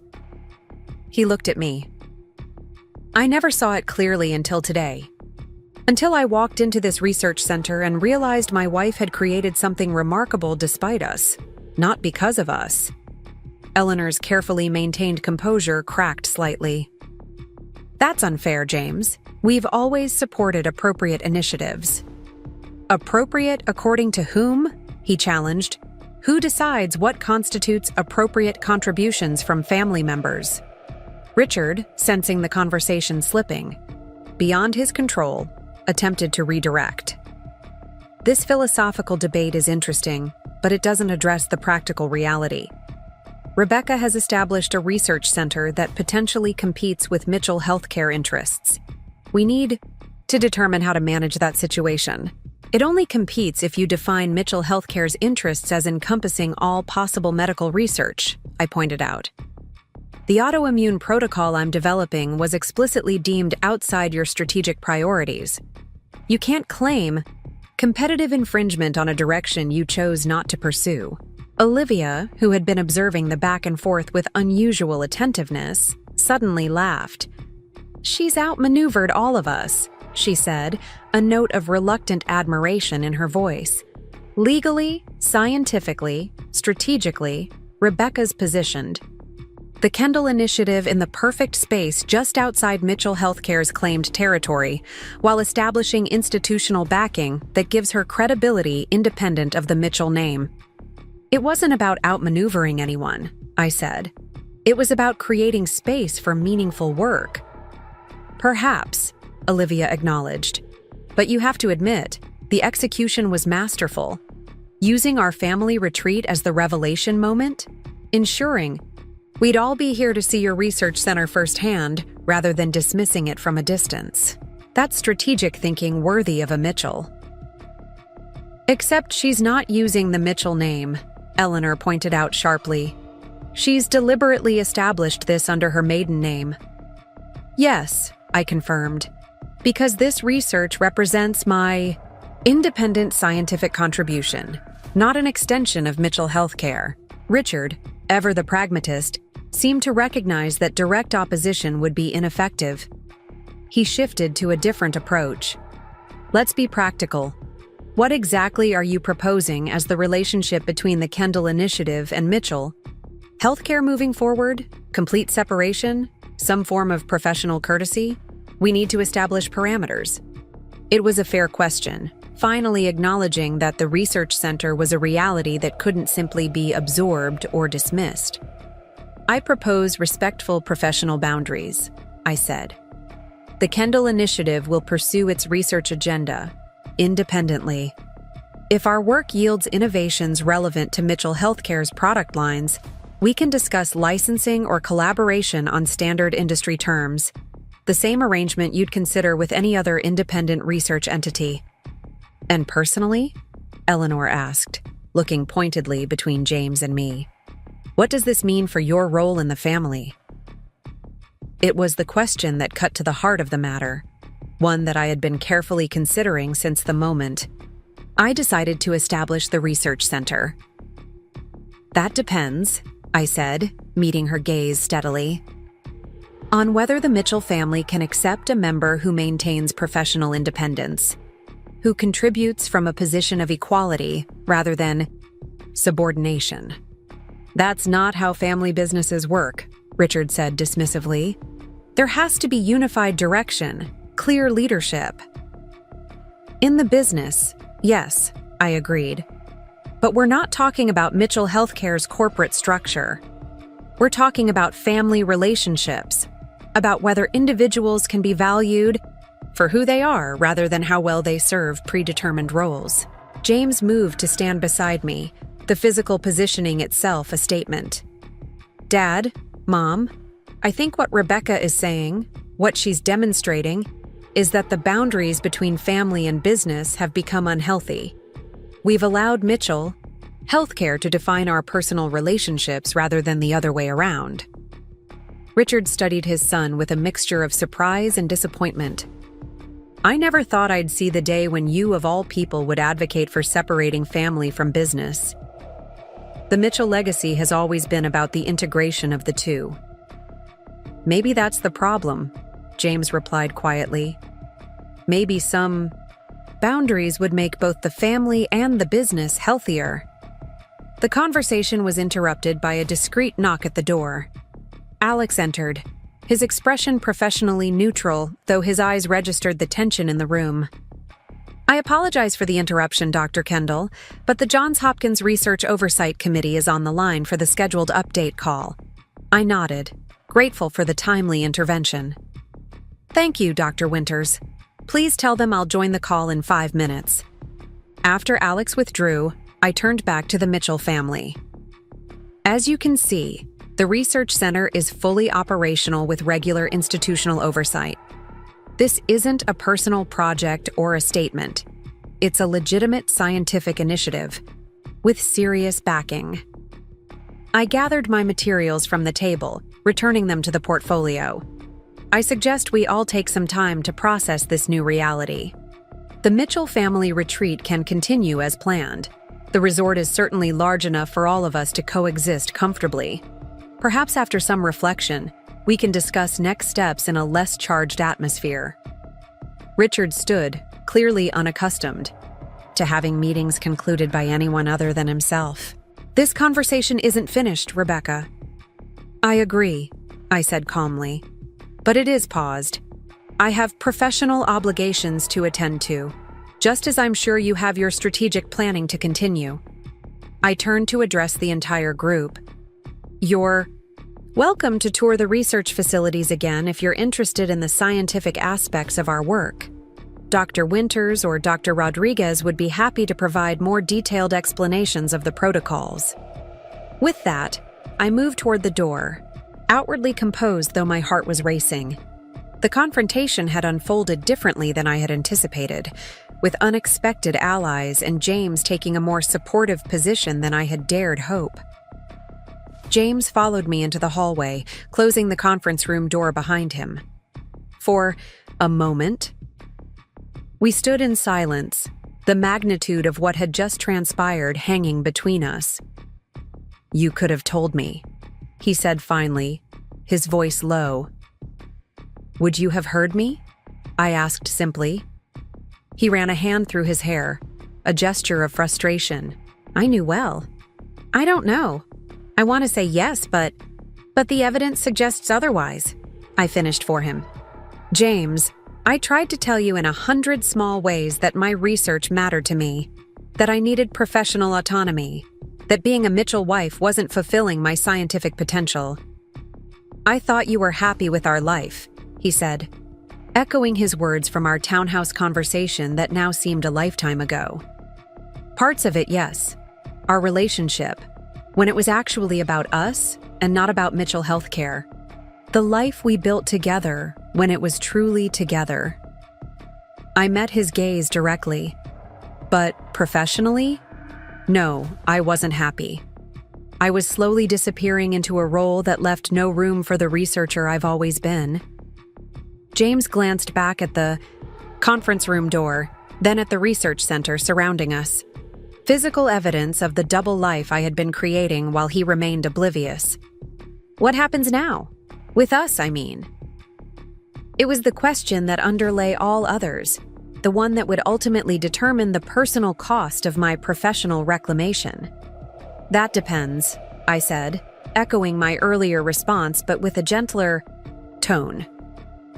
On whether you can see me as I am now, not as an extension of Mitchell Healthcare or a supporting character in the family narrative, but as a researcher with her own valid path. "And if I can?" he asked, vulnerability evident in his expression. "Then we find a new way forward, one where both our work matters, where we support each other's ambitions rather than automatically prioritizing Mitchell Healthcare's interests." He nodded slowly, processing the implications of this fundamental shift in our relationship dynamic. "The separate names," he said, gesturing to my name badge with Kendall prominently displayed. "Is that symbolic, or—" "It's professional," I clarified. "My research has always been published under Kendall. It's my scientific identity. It doesn't necessarily mean I'm rejecting Mitchell personally." A subtle relief crossed his features. "So, I'm not filing for divorce, if that's what you're asking," I said quietly. "But I am establishing boundaries that haven't existed before. My work here is mine, James. Not Mitchell Healthcare's, not yours, not your family's. Mine." He studied me for a long moment, as if seeing me through new eyes. "You know what's strange? You seem more like the woman I fell in love with now than you have in years. There's a fire in you that I'd forgotten was there." The observation touched something deep within me, an acknowledgement that in reclaiming my professional self, I had also reclaimed aspects of my personal identity that had gradually been suppressed in my efforts to fit the Mitchell mold. "That fire never went out," I told him. "It just needed oxygen." A discreet cough from down the hallway reminded me of the waiting conference call. Alex stood at a respectful distance, clearly trying to balance the need for professional timeliness with sensitivity to the personal conversation. "I have to take this call," I said. "It's the oversight committee." James nodded. "Go, do your work. I need some time to think anyway." As I turned to leave, he caught my hand. "Becca, for what it's worth, what you've built here, it's extraordinary. Mitchell Healthcare or not, I'm proud of you."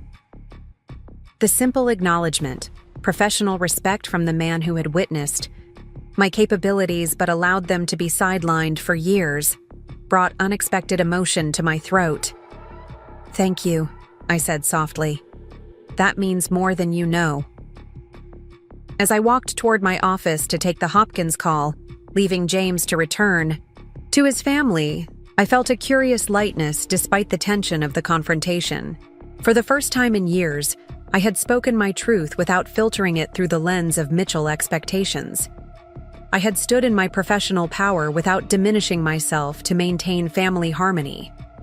Whatever came next, whether reconciliation with the Mitchells or permanent establishment of new boundaries, I would face it as Dr. Rebecca Kendall, Research Director of the Kendall Autoimmune Initiative, not as an extension of someone else's legacy, but as the author of my own. 1 year later, I stood on the private deck of my research center office, watching the sunrise paint the San Juan Islands in shades of amber and rose. The pristine waters reflected the golden light, creating a scene of tranquil beauty that still took my breath away even after months of witnessing it daily. The research center had transformed in the past year, just as I had transformed in claiming my independence. The Kendall Autoimmune Research Initiative had flourished beyond even my most optimistic projections. What had begun as a bold statement of professional autonomy had evolved into a groundbreaking research hub that was redefining treatment approaches for autoimmune disorders. Our first clinical trial had yielded results significant enough to warrant publication in the New England Journal of Medicine, with 2 additional studies already showing promising preliminary data. The research team, initially assembled hastily to establish credibility before the Mitchells' arrival, had coalesced into a cohesive unit of brilliant minds united by genuine scientific passion. We had expanded from the original 20 researchers to nearly 50, with applications arriving weekly from scientists eager to join what was becoming known as one of the most innovative medical research environments in the country. Most importantly, the first group of patients had begun receiving our experimental protocol, with early results indicating a 62% reduction in symptom severity without the devastating side effects of conventional immunosuppressive treatments. Real people were experiencing tangible improvements in their quality of life because of work that might never have seen the light of day under Mitchell Healthcare's commercially driven research priorities. Dr. Kendall, your 9:00 a.m. video conference is ready to begin. My assistant's voice came through the intercom, interrupting my moment of reflection. Thank you, Elise. I'll be right there. As I gathered my materials for the call, a discussion with potential research partners from the Mayo Clinic interested in adopting our protocol for a multi-center trial, I caught sight of the framed article on my wall. Scientific American had featured our work in their Breakthrough Innovations issue, highlighting the paradigm shift our approach represented in autoimmune treatment. The photo showed me in our laboratory, surrounded by my research team, my expression focused and confident as I explained a complex molecular structure on the display screen beside us. It was an image that would have been unimaginable 2 years ago, when my scientific contributions had been routinely minimized or absorbed into the Mitchell Healthcare narrative. Now, I was regularly invited to speak at international medical conferences, consulted by research institutions developing similar protocols, and approached by venture capital firms interested in the therapeutic applications of our discoveries. The past year had been one of profound professional growth, but the personal landscape had proven more complicated to navigate. The dramatic revelation of the research center had indeed forced a recalibration of my relationship with the Mitchell family, though not in the ways I might have anticipated. Richard and Eleanor had returned to Boston immediately after our confrontation, maintaining a cool distance that gradually evolved into a carefully managed professional courtesy. They had ultimately recognized that direct opposition would be counterproductive, especially after Johns Hopkins publicly announced their partnership with the Kendall Initiative. Instead, they had adopted a strategy of polite acknowledgement, treating my research center as they might any other independent entity in the medical field, with formal respect but clear boundaries. Olivia, surprisingly, had become an unexpected ally. Impressed by what she called my strategic boldness, she had visited the research center several times over the past year, genuinely interested in understanding our work. As Mitchell Healthcare's marketing director, she had even suggested potential non-competitive areas of collaboration, though these had yet to materialize into formal arrangements. Daniel remained cautious but respectful, his pragmatic business mind recognizing the potential value in maintaining cordial relations with what was becoming an influential player in autoimmune research. Sophia, who had stood up for me during that pivotal confrontation, continued to offer quiet support, occasionally sending articles or research notes she thought might interest me. And James. James had faced perhaps the most profound adjustment, forced to reconcile his loyalty to the Mitchell family legacy with his marriage to a woman who had dramatically redefined her place within it. After the initial shock and confusion, he had returned to Boston to resume his role at Mitchell Healthcare while I remained at the research center, establishing what we called our bi-coastal experiment, a period of physical separation that allowed us both to process the fundamental shift in our relationship. For the first 2 months, we had communicated primarily through carefully worded texts and occasional video calls, the strain evident in our cautious interactions. Then, unexpectedly, James had appeared at my office doorway one Friday afternoon, looking tired but determined after a cross-country flight.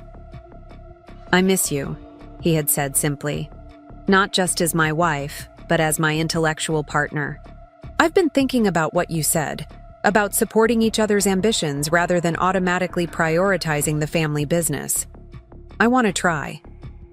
That weekend had marked the beginning of our new arrangement. James divided his time between Boston and the San Juan Islands, spending 10 days each month at the research center, where he had gradually carved out a unique role as our regulatory strategy advisor, a position that utilized his expertise while respecting the boundaries of my directorship.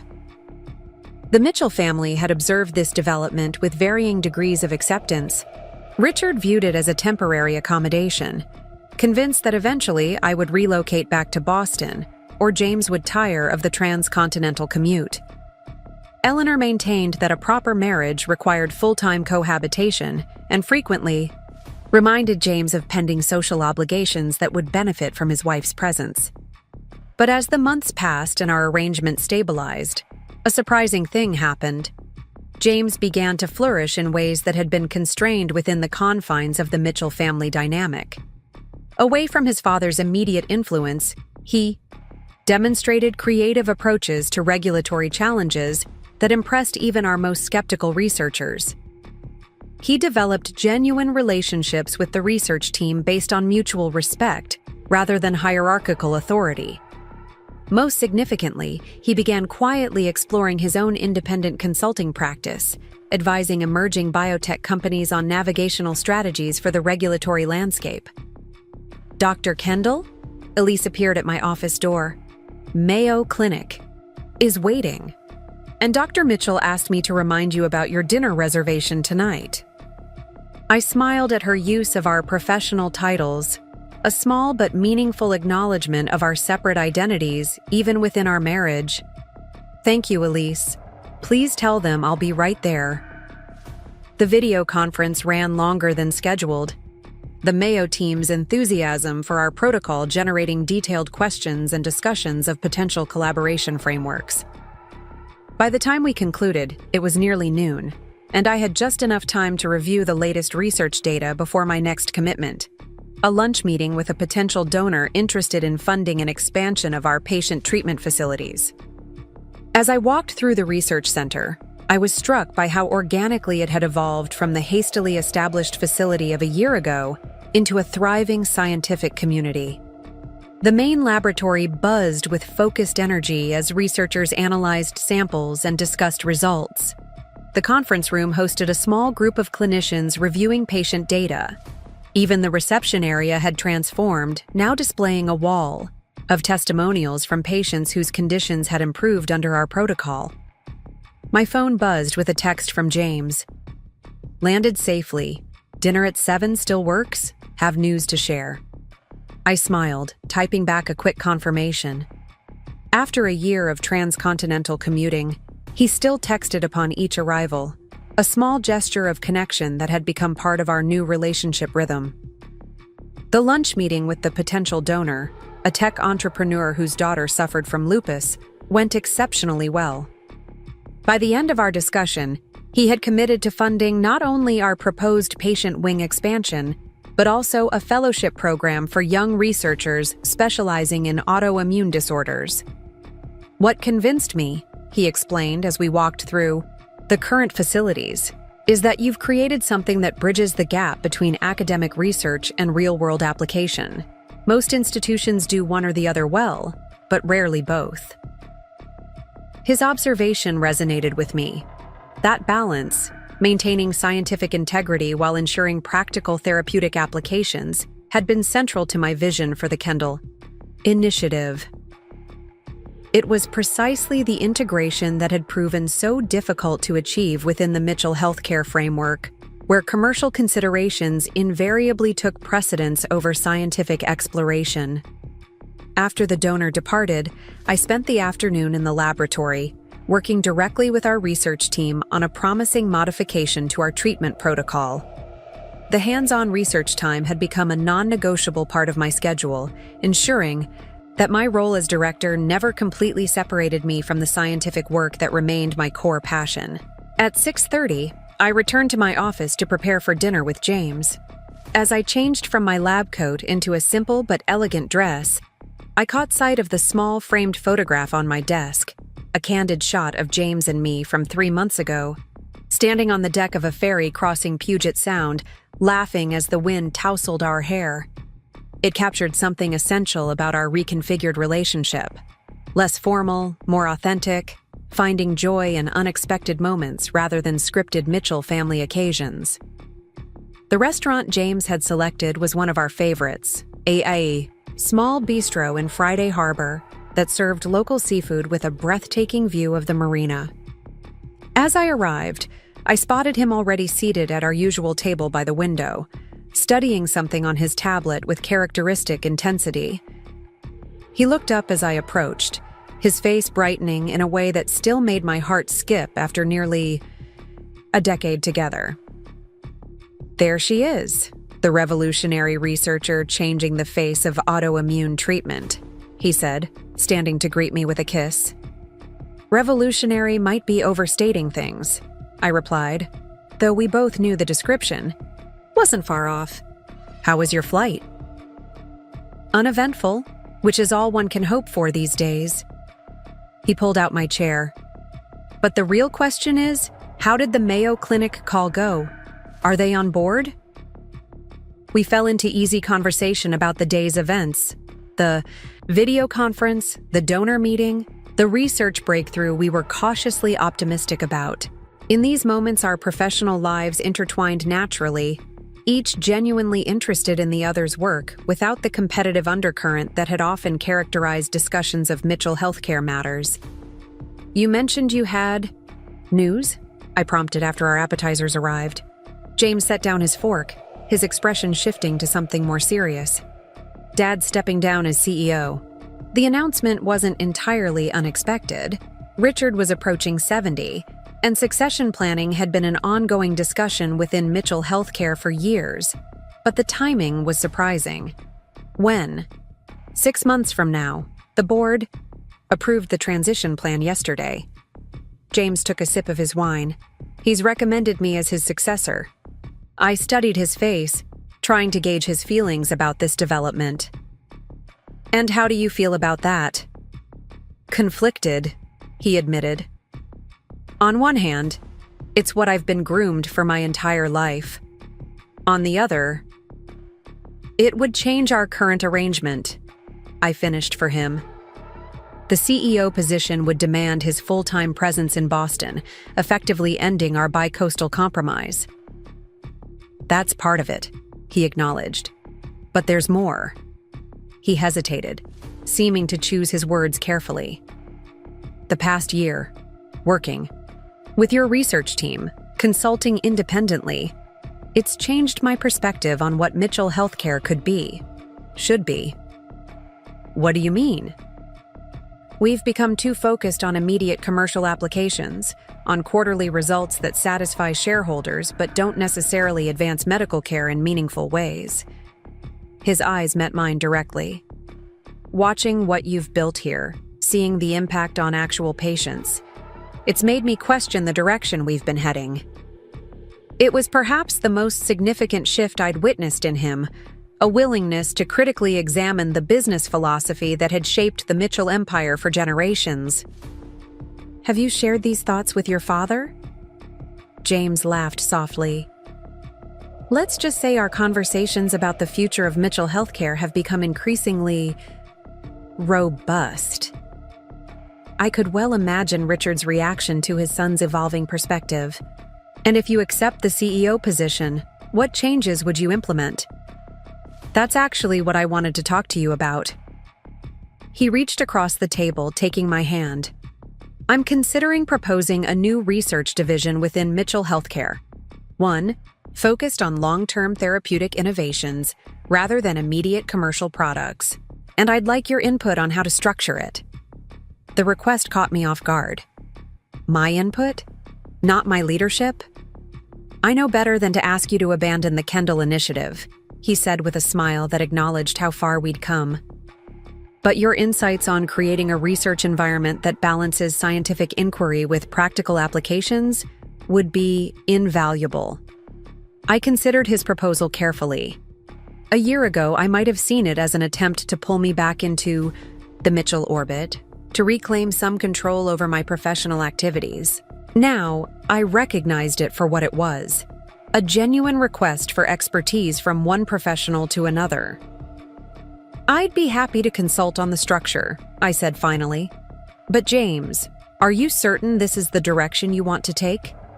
Richard has very specific ideas about Mitchell Healthcare's identity." "That's the thing about succession," he replied. "It's not about maintaining the exact same course. It's about respecting the foundation while steering toward a future that reflects new realities." He squeezed my hand, Dad built an incredible company, but the healthcare landscape has changed, and Mitchell Healthcare needs to evolve with it. Over dessert, our conversation shifted to the practical implications of James potentially becoming CEO. We discussed various scenarios for maintaining our marriage while honoring our separate professional paths, perhaps a more balanced division of time between Boston and the San Juan Islands, or even a third location that could serve as neutral territory. "What about children?" James asked unexpectedly as we finished our coffee. "We've put that conversation on hold for years, first because of Mitchell Healthcare priorities, then because of our complicated living arrangement. But is it something you still want to consider?" The question touched on a deeply personal aspect of our relationship that had been overshadowed by professional considerations for too long. Eleanor's insistence that pregnancy would be inconvenient for James's career trajectory had effectively silenced my maternal instincts, relegating them to some indefinite future that never seemed to arrive. "I do," I admitted, "though I'm not sure how it would work with our current arrangement." "People make more complicated situations work every day," James pointed out. "And unlike in the past, any decisions would be ours, not subject to family business considerations or my mother's opinions on appropriate timing." The simple acknowledgement that our reproductive choices would be made based on our own desires rather than Mitchell Healthcare priorities represented perhaps the most profound shift in our marriage dynamic. "Let's keep talking about it," I suggested, "along with all the other adjustments we'll need to navigate if you become CEO." As we left the restaurant and walked along the harbor in the cool evening air, I reflected on the journey of the past year.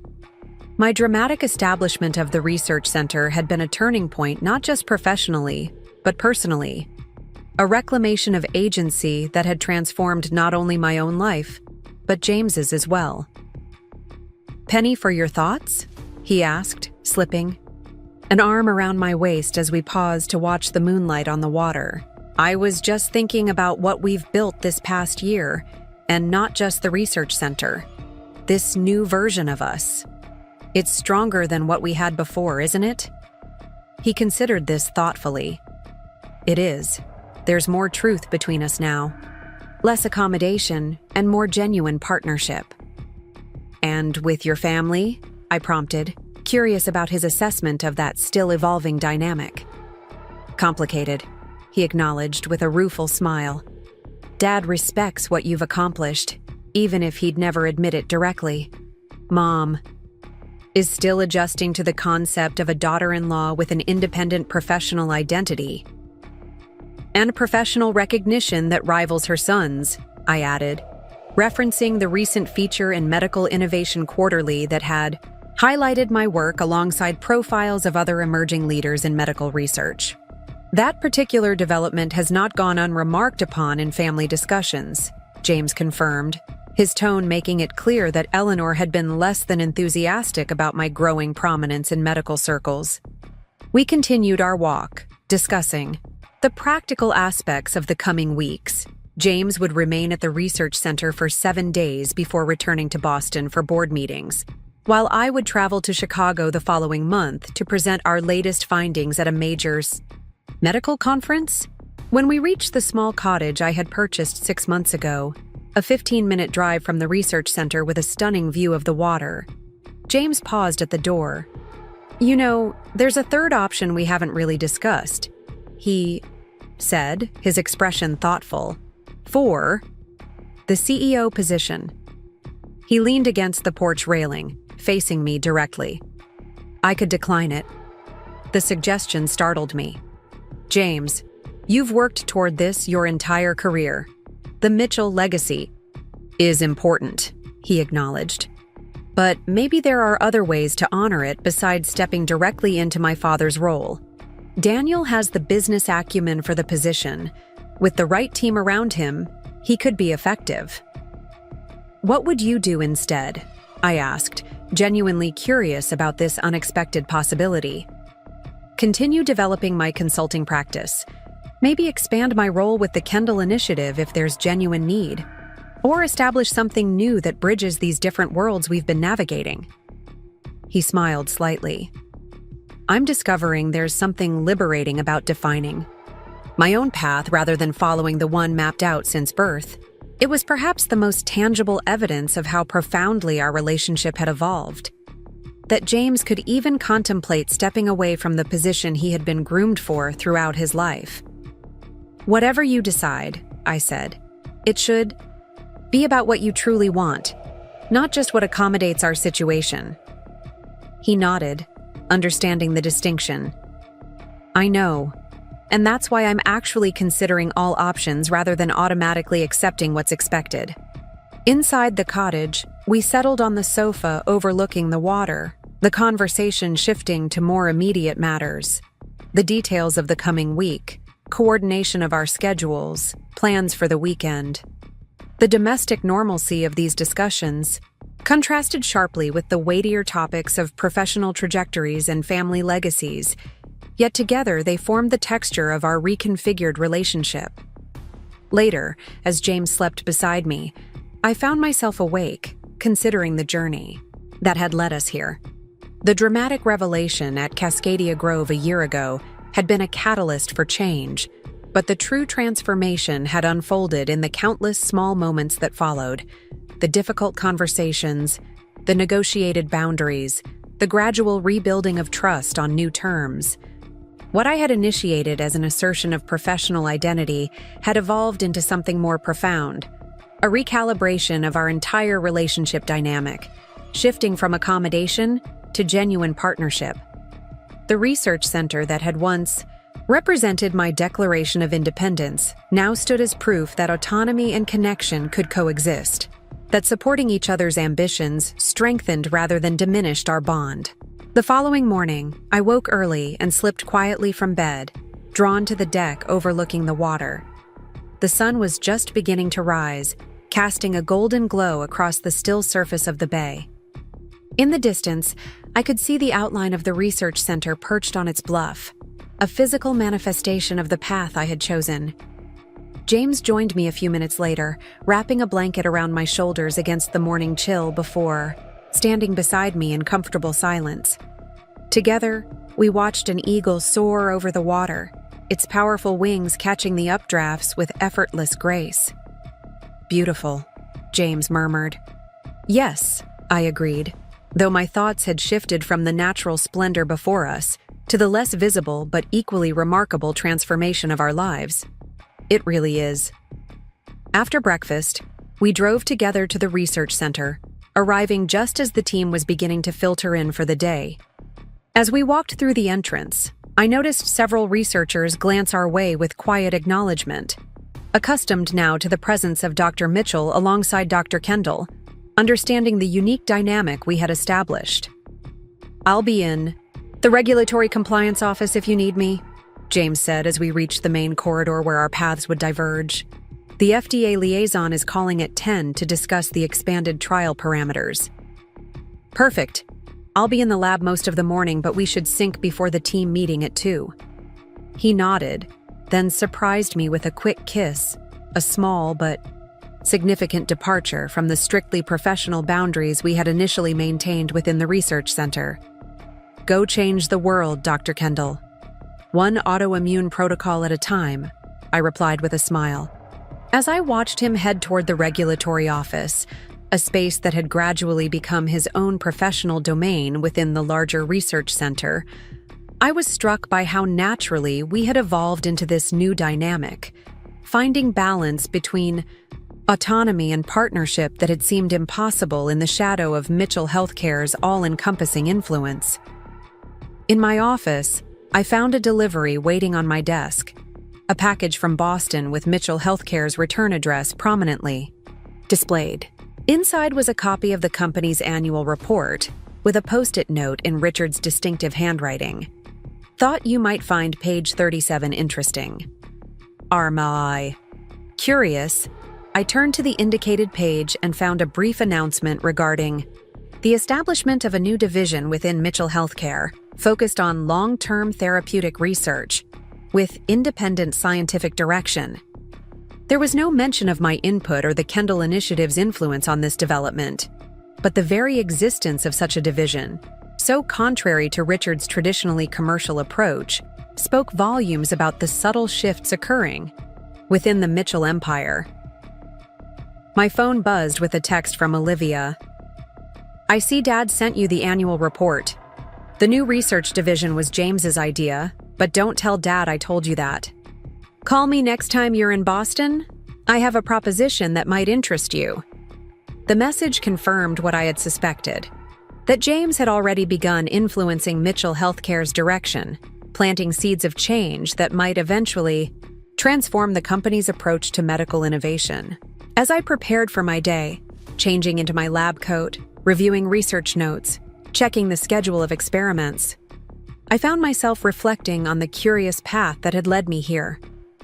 What had begun as a bold assertion of professional identity, triggered by exclusion from a family retreat, had catalyzed a comprehensive reorganization of both my career and my marriage. The suitcase I had packed a year ago, filled with research documents and professional credentials rather than vacation attire, had indeed left Eleanor Mitchell speechless when she realized its implications. But more importantly, it had opened the door to a version of my life where professional fulfillment and personal happiness weren't mutually exclusive propositions. Over the next 6 months, as Richard's retirement approached and James grappled with his decision about the CEO position, our lives settled into a rhythm that would have been unimaginable before my declaration of independence. We maintained our bi-coastal arrangement, with James spending increasing amounts of time at the research center as he gradually delegated more of his Boston responsibilities in preparation for whatever decision he would ultimately make. The Mitchell family dynamics continued to evolve in unexpected ways. Richard, perhaps sensing that his son's commitment to the traditional family business model was wavering, began making subtle overtures toward me. These weren't personal reconciliations so much as strategic accommodations, invitations to review specific Mitchell Healthcare research initiatives or provide feedback on potential acquisitions in the autoimmune space. I accepted these professional engagements with careful boundaries, participating as a respected scientific consultant rather than a dutiful daughter-in-law. Each interaction reinforced the new terms of our relationship: mutual professional respect without personal subjugation. Eleanor's adaptation proved more challenging. Her deeply ingrained beliefs about family hierarchy and appropriate roles for Mitchell spouses made my continued independence difficult for her to accept. Her interactions with me remained formally polite, but emotionally distant, marked by occasional barbed comments about modern marriages and the sacrifices of previous generations. When James and I attended the annual Mitchell Foundation Gala in Boston, my first appearance at a major family event since establishing the research center, Eleanor's greeting was a masterclass in social restraint. "Rebecca," she said, air kissing beside my cheek, "how nice of you to join us. I understand your research is quite demanding these days." "It is," I confirmed pleasantly, "but some priorities transcend professional commitments." Her eyebrow arched slightly at my choice of words, but before she could respond, James appeared at my side, his hand resting lightly at the small of my back. "Mom, have you seen the latest patient outcomes from Rebecca's protocol? The remission rates are remarkable." It was a deliberate redirection, shifting the conversation from personal dynamics to professional substance. A strategy James had developed over months of navigating the complex territory between his wife and his mother.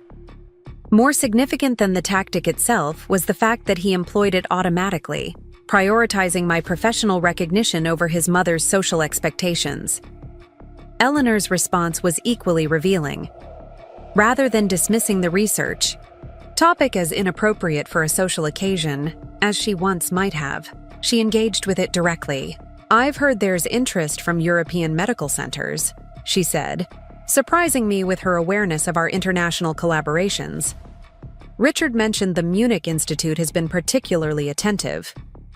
The conversation that followed was stilted but substantive, focused on the actual work rather than family politics. Perhaps the most authentic exchange Eleanor and I had shared in years. Later that evening, as we danced at the gala, James whispered, "Did I just witness my mother attempting to discuss autoimmune research protocols?" "I believe you did," I replied, equally amazed. "Though I suspect her sudden interest has more to do with your pending CEO decision than any newfound passion for immunology." He laughed softly. "Probably, but it's progress nonetheless." 2 weeks later, James made his decision. We were sitting on our cottage deck, watching the sunset paint the water in vivid oranges and pinks, when he turned to me with the calm certainty that had become more pronounced in him over the past year. "I'm going to accept the CEO position," he said, "but on my own terms." "Which are?" "A restructured leadership model, less centralized control, more distributed expertise. Daniel taking a larger role in day-to-day operations. The new research division receiving guaranteed funding protected from quarterly profit considerations." He took my hand. "And a more flexible approach to where the CEO actually resides." "Meaning? 3 weeks in Boston, 1 week here. Plus remote work capabilities that would have given my father heart palpitations 5 years ago." He smiled. "The Mitchell Healthcare Board wasn't thrilled with the arrangement, but they're even less thrilled by the prospect of me declining the position and them having to conduct an external search. It was an elegant solution, allowing James to honor the family legacy while preserving the independence we had both come to value. Still, I had questions. "And Richard? He's accepting this revised approach to Mitchell leadership?" James laughed. "Accepting might be an overstatement. Grudgingly acknowledging the necessity of evolution would be more accurate." His expression grew more serious. "But beneath the resistance, I think he's relieved. He's been carrying the weight of the company for 40 years. Seeing it transition to the next generation, even in a form he wouldn't have chosen, brings a certain closure." "And us?" I asked, gesturing between us. "How does this change things?" "Practically, not much. We'll maintain the cottage here, and I'll need a dedicated office space at the research center for the weeks I'm working remotely." He squeezed my hand. "Personally, it means I'm fully committing to this balance we've created, to a marriage, where both our professional passions have equal weight." The conversation marked a turning point, not just for James, but for our relationship. What had begun as a reluctant accommodation to my declaration of independence had evolved into a deliberate choice, a conscious embracing of a partnership model that diverged radically from the Mitchell tradition. Richard's retirement ceremony, 3 months later, reflected these shifting dynamics. Held at Mitchell Healthcare's Boston headquarters, the event brought together company executives, medical industry leaders, and family members to honor his 4 decades of leadership. I attended as both James's wife and as the director of the Kendall Institute, with my dual identity acknowledged openly rather than obscured. During his speech, Richard surprised me by referencing our work directly.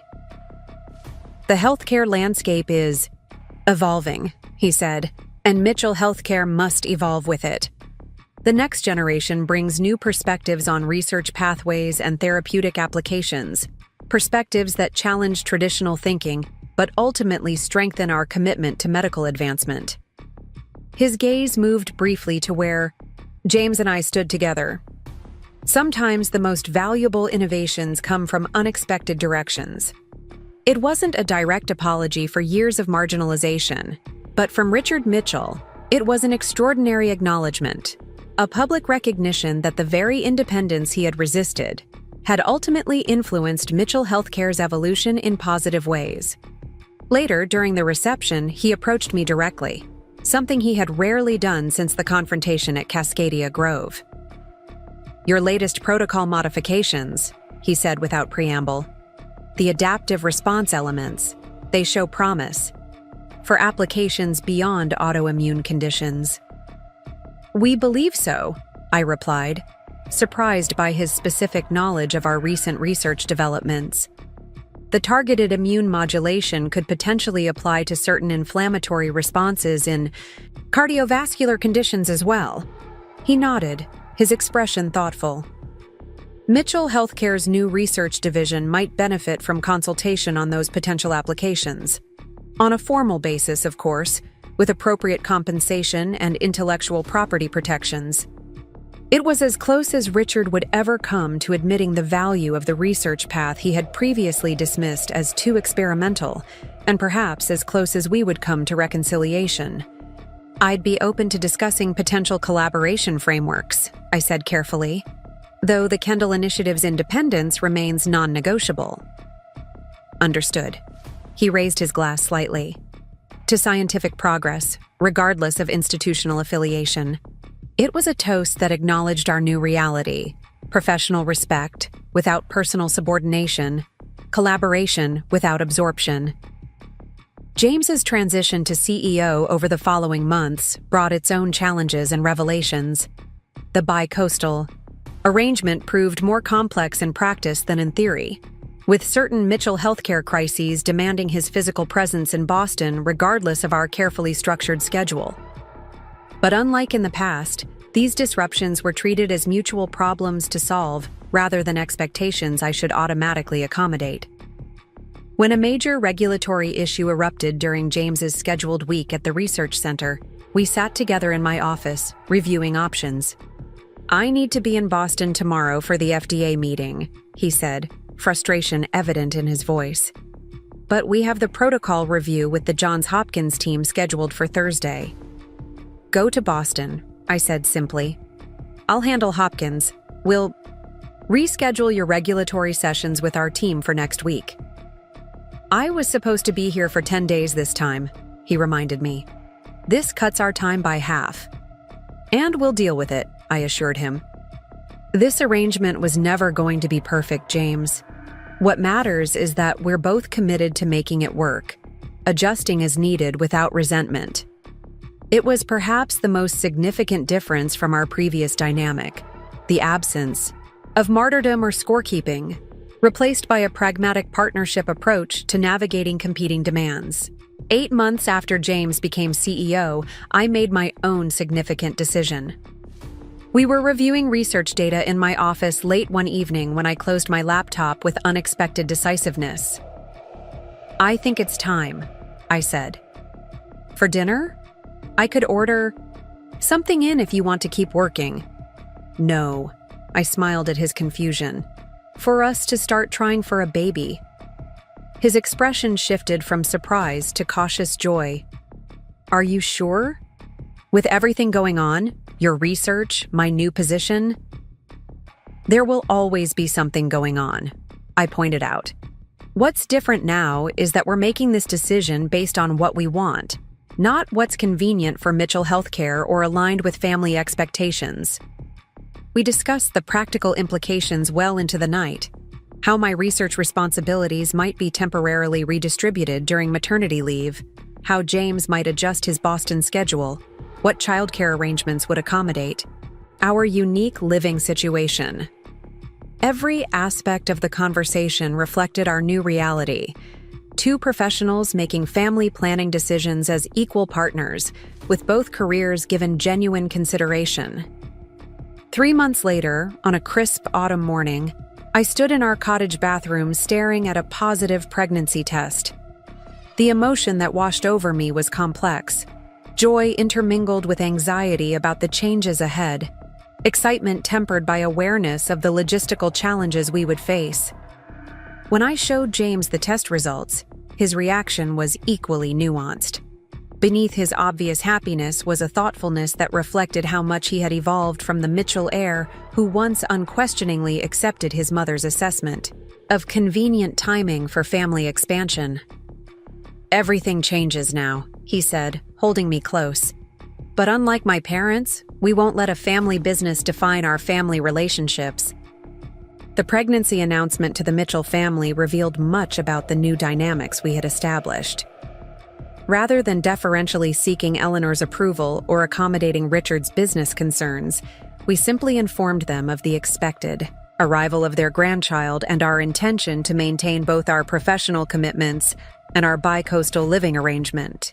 Eleanor's response was predictably focused on logistics. But where will the baby actually live? Children need stability, a proper home. The baby will live with us, James replied simply. In both homes. Families take many forms these days, Mom. Richard, surprisingly, proved more adaptable. The San Juan Islands are an excellent environment for a child, he observed. Clean air, natural surroundings, and Boston provides cultural advantages. A dual perspective could be beneficial. His practical acceptance, so at odds with Eleanor's traditional concerns, highlighted how fundamentally the family dynamic had shifted since my rebellion at Cascadia Grove. As my pregnancy progressed, the research center continued to thrive. My team stepped up admirably, taking on additional responsibilities as I reduced my laboratory hours while maintaining my directorial oversight. The expanded clinical trials showed increasingly promising results, with patient improvement rates that attracted attention from major medical centers worldwide. At 6 months pregnant, I delivered a keynote address at the International Autoimmune Research Symposium in London, my growing belly-visible evidence of my dual identity as scientist and expectant mother. The standing ovation that followed my presentation of the Kendall Protocol's latest refinements confirmed what I had always believed, that professional accomplishment and personal fulfillment were complementary rather than mutually exclusive. James attended the symposium, sitting in the front row with unmistakable pride as I presented our findings. Afterward, as we walked through Hyde Park, he broached a subject we had been circling for months. "I've been thinking about names," he said, his hand resting lightly on my belly. "What about keeping Kendall?" "As a first name?" I asked, confused by the suggestion. "As a last name," he clarified. "For all of us, actually." I stopped walking, turning to face him fully. "You want to change your name from Mitchell to Kendall? Or perhaps a hyphenation, Kendall Mitchell or Mitchell Kendall?" He met my gaze directly. "The point is, I don't want our child to automatically take only my family name, as if your identity were secondary. Whatever we decide, it should reflect both lineages equally." It was perhaps the most profound evidence of how completely our relationship had transformed, that James Mitchell, heir to a medical dynasty built on family name recognition, would consider adopting or incorporating his wife's surname rather than automatically imposing his own. "Your parents would be devastated," I pointed out, "especially your father. The Mitchell name on company letterhead, but not on his grandchild's birth certificate." "Perhaps," he acknowledged, "but they're already adjusting to so many changes.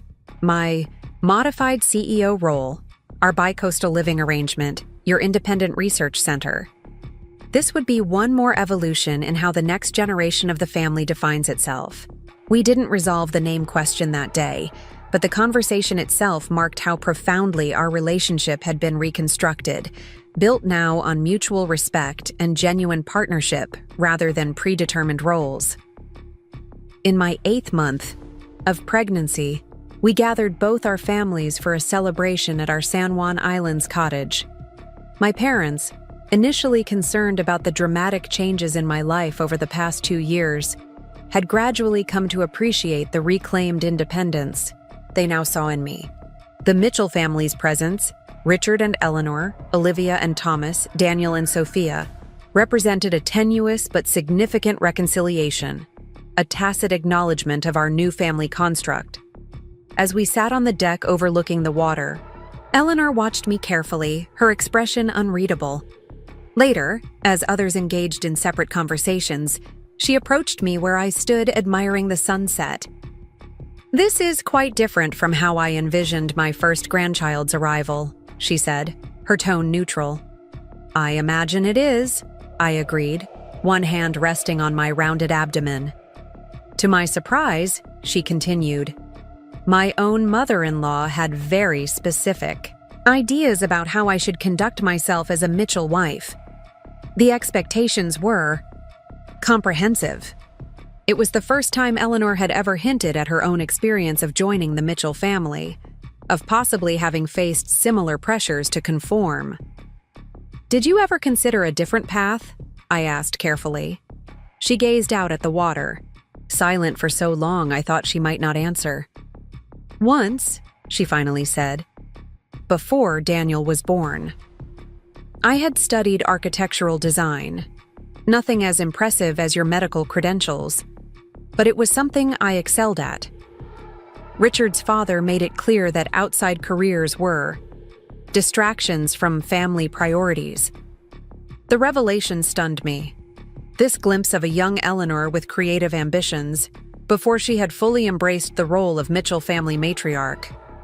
"I don't regret the choices I made," she added firmly. "The Mitchell legacy has been worth preserving." "I believe that too," I said, surprising both of us with my sincerity. "Just not at the expense of individual fulfillment. There has to be room for both." She studied me thoughtfully. "You've changed him, you know. James. His vision for the company is different from what Richard and I anticipated." "He's changed. Himself," I corrected gently. "I just created space for him to consider alternatives to the predetermined path." Eleanor nodded slightly, her hand moving tentatively toward my belly before hesitating.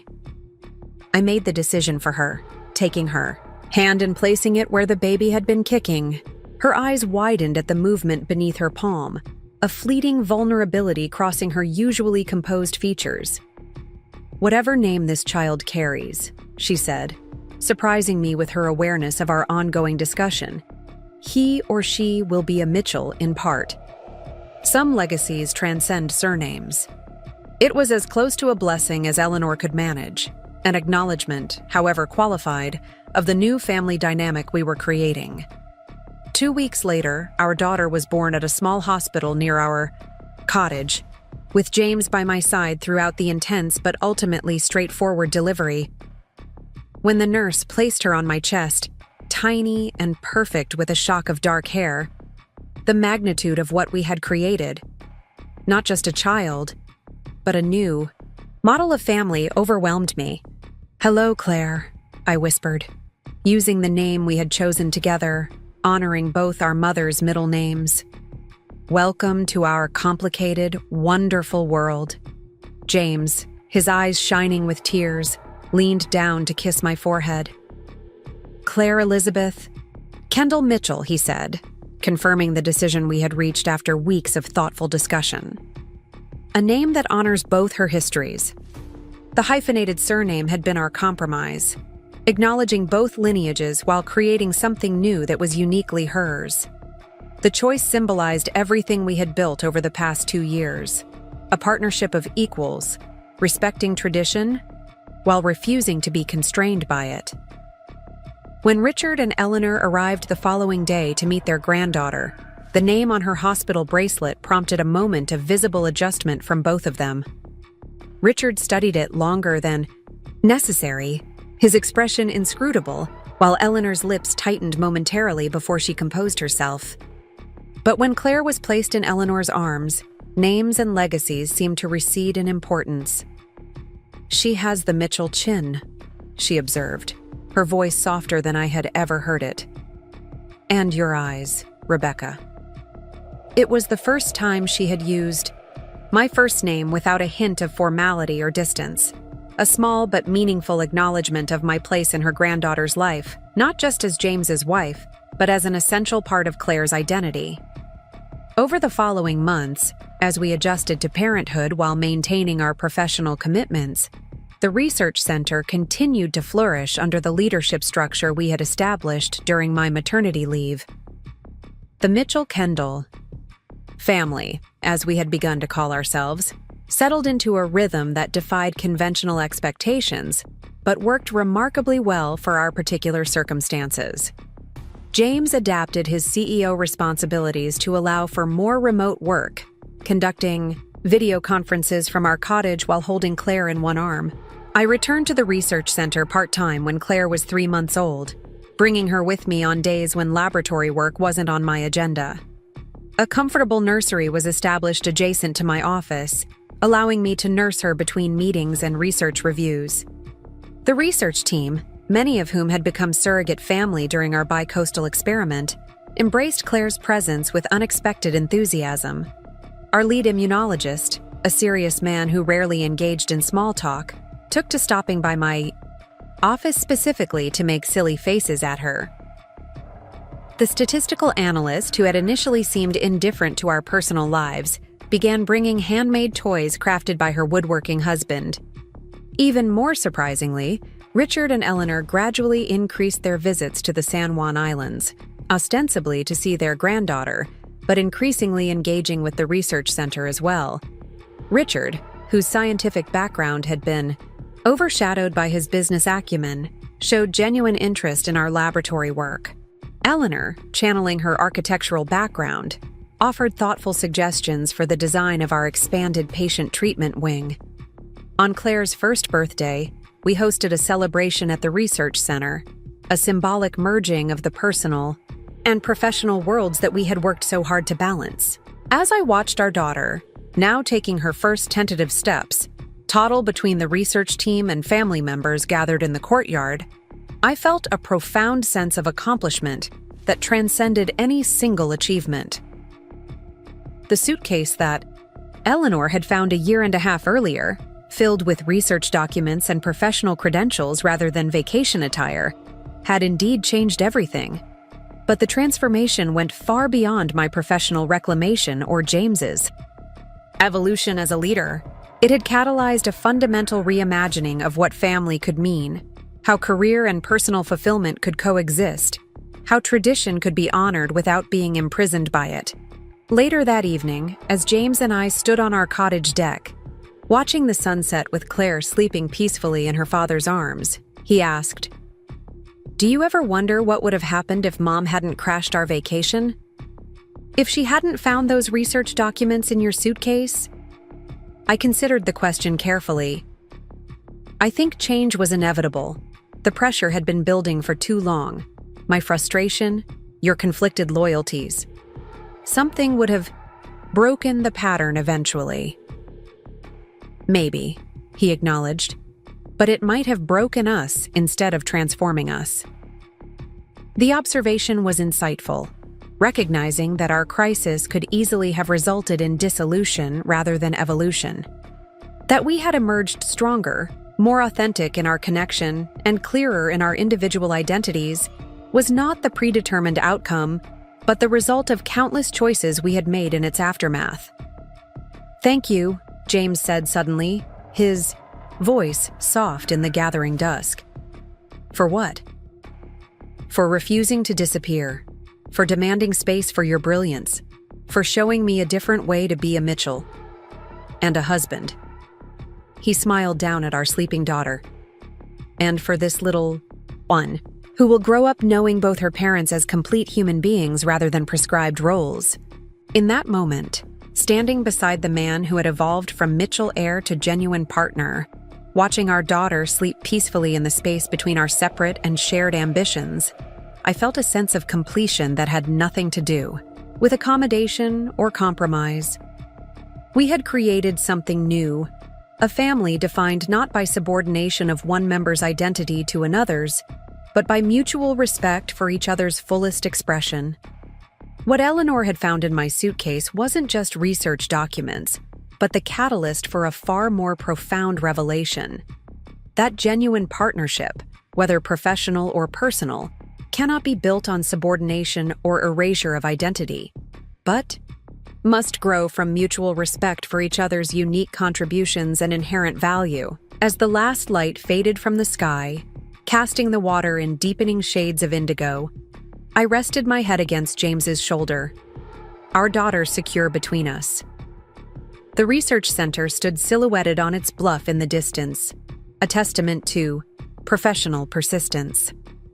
Our cottage glowed warmly behind us, a haven of personal connection, and we stood at the intersection of these worlds, no longer forced to choose between them, but free to inhabit both fully. It was worth it. I said, softly. Every difficult conversation, every boundary negotiation, every moment of uncertainty. This, I gestured to encompass our sleeping daughter, our home, the distant research center, and the two of us standing together as equals, was worth everything. James nodded, understanding all that remained unspoken between us. It was, and it still is, every day. As stars began to appear in the clearing sky, we turned together to carry our daughter inside, stepping forward into the future we had created, one neither of us could have imagined 2 years earlier when a mother-in-law crashed a vacation and found unexpected revelations in a suitcase. Up next, you've got 2 more standout stories right on your screen. If this one hit the mark, you won't want to pass these up. Just click and check them out.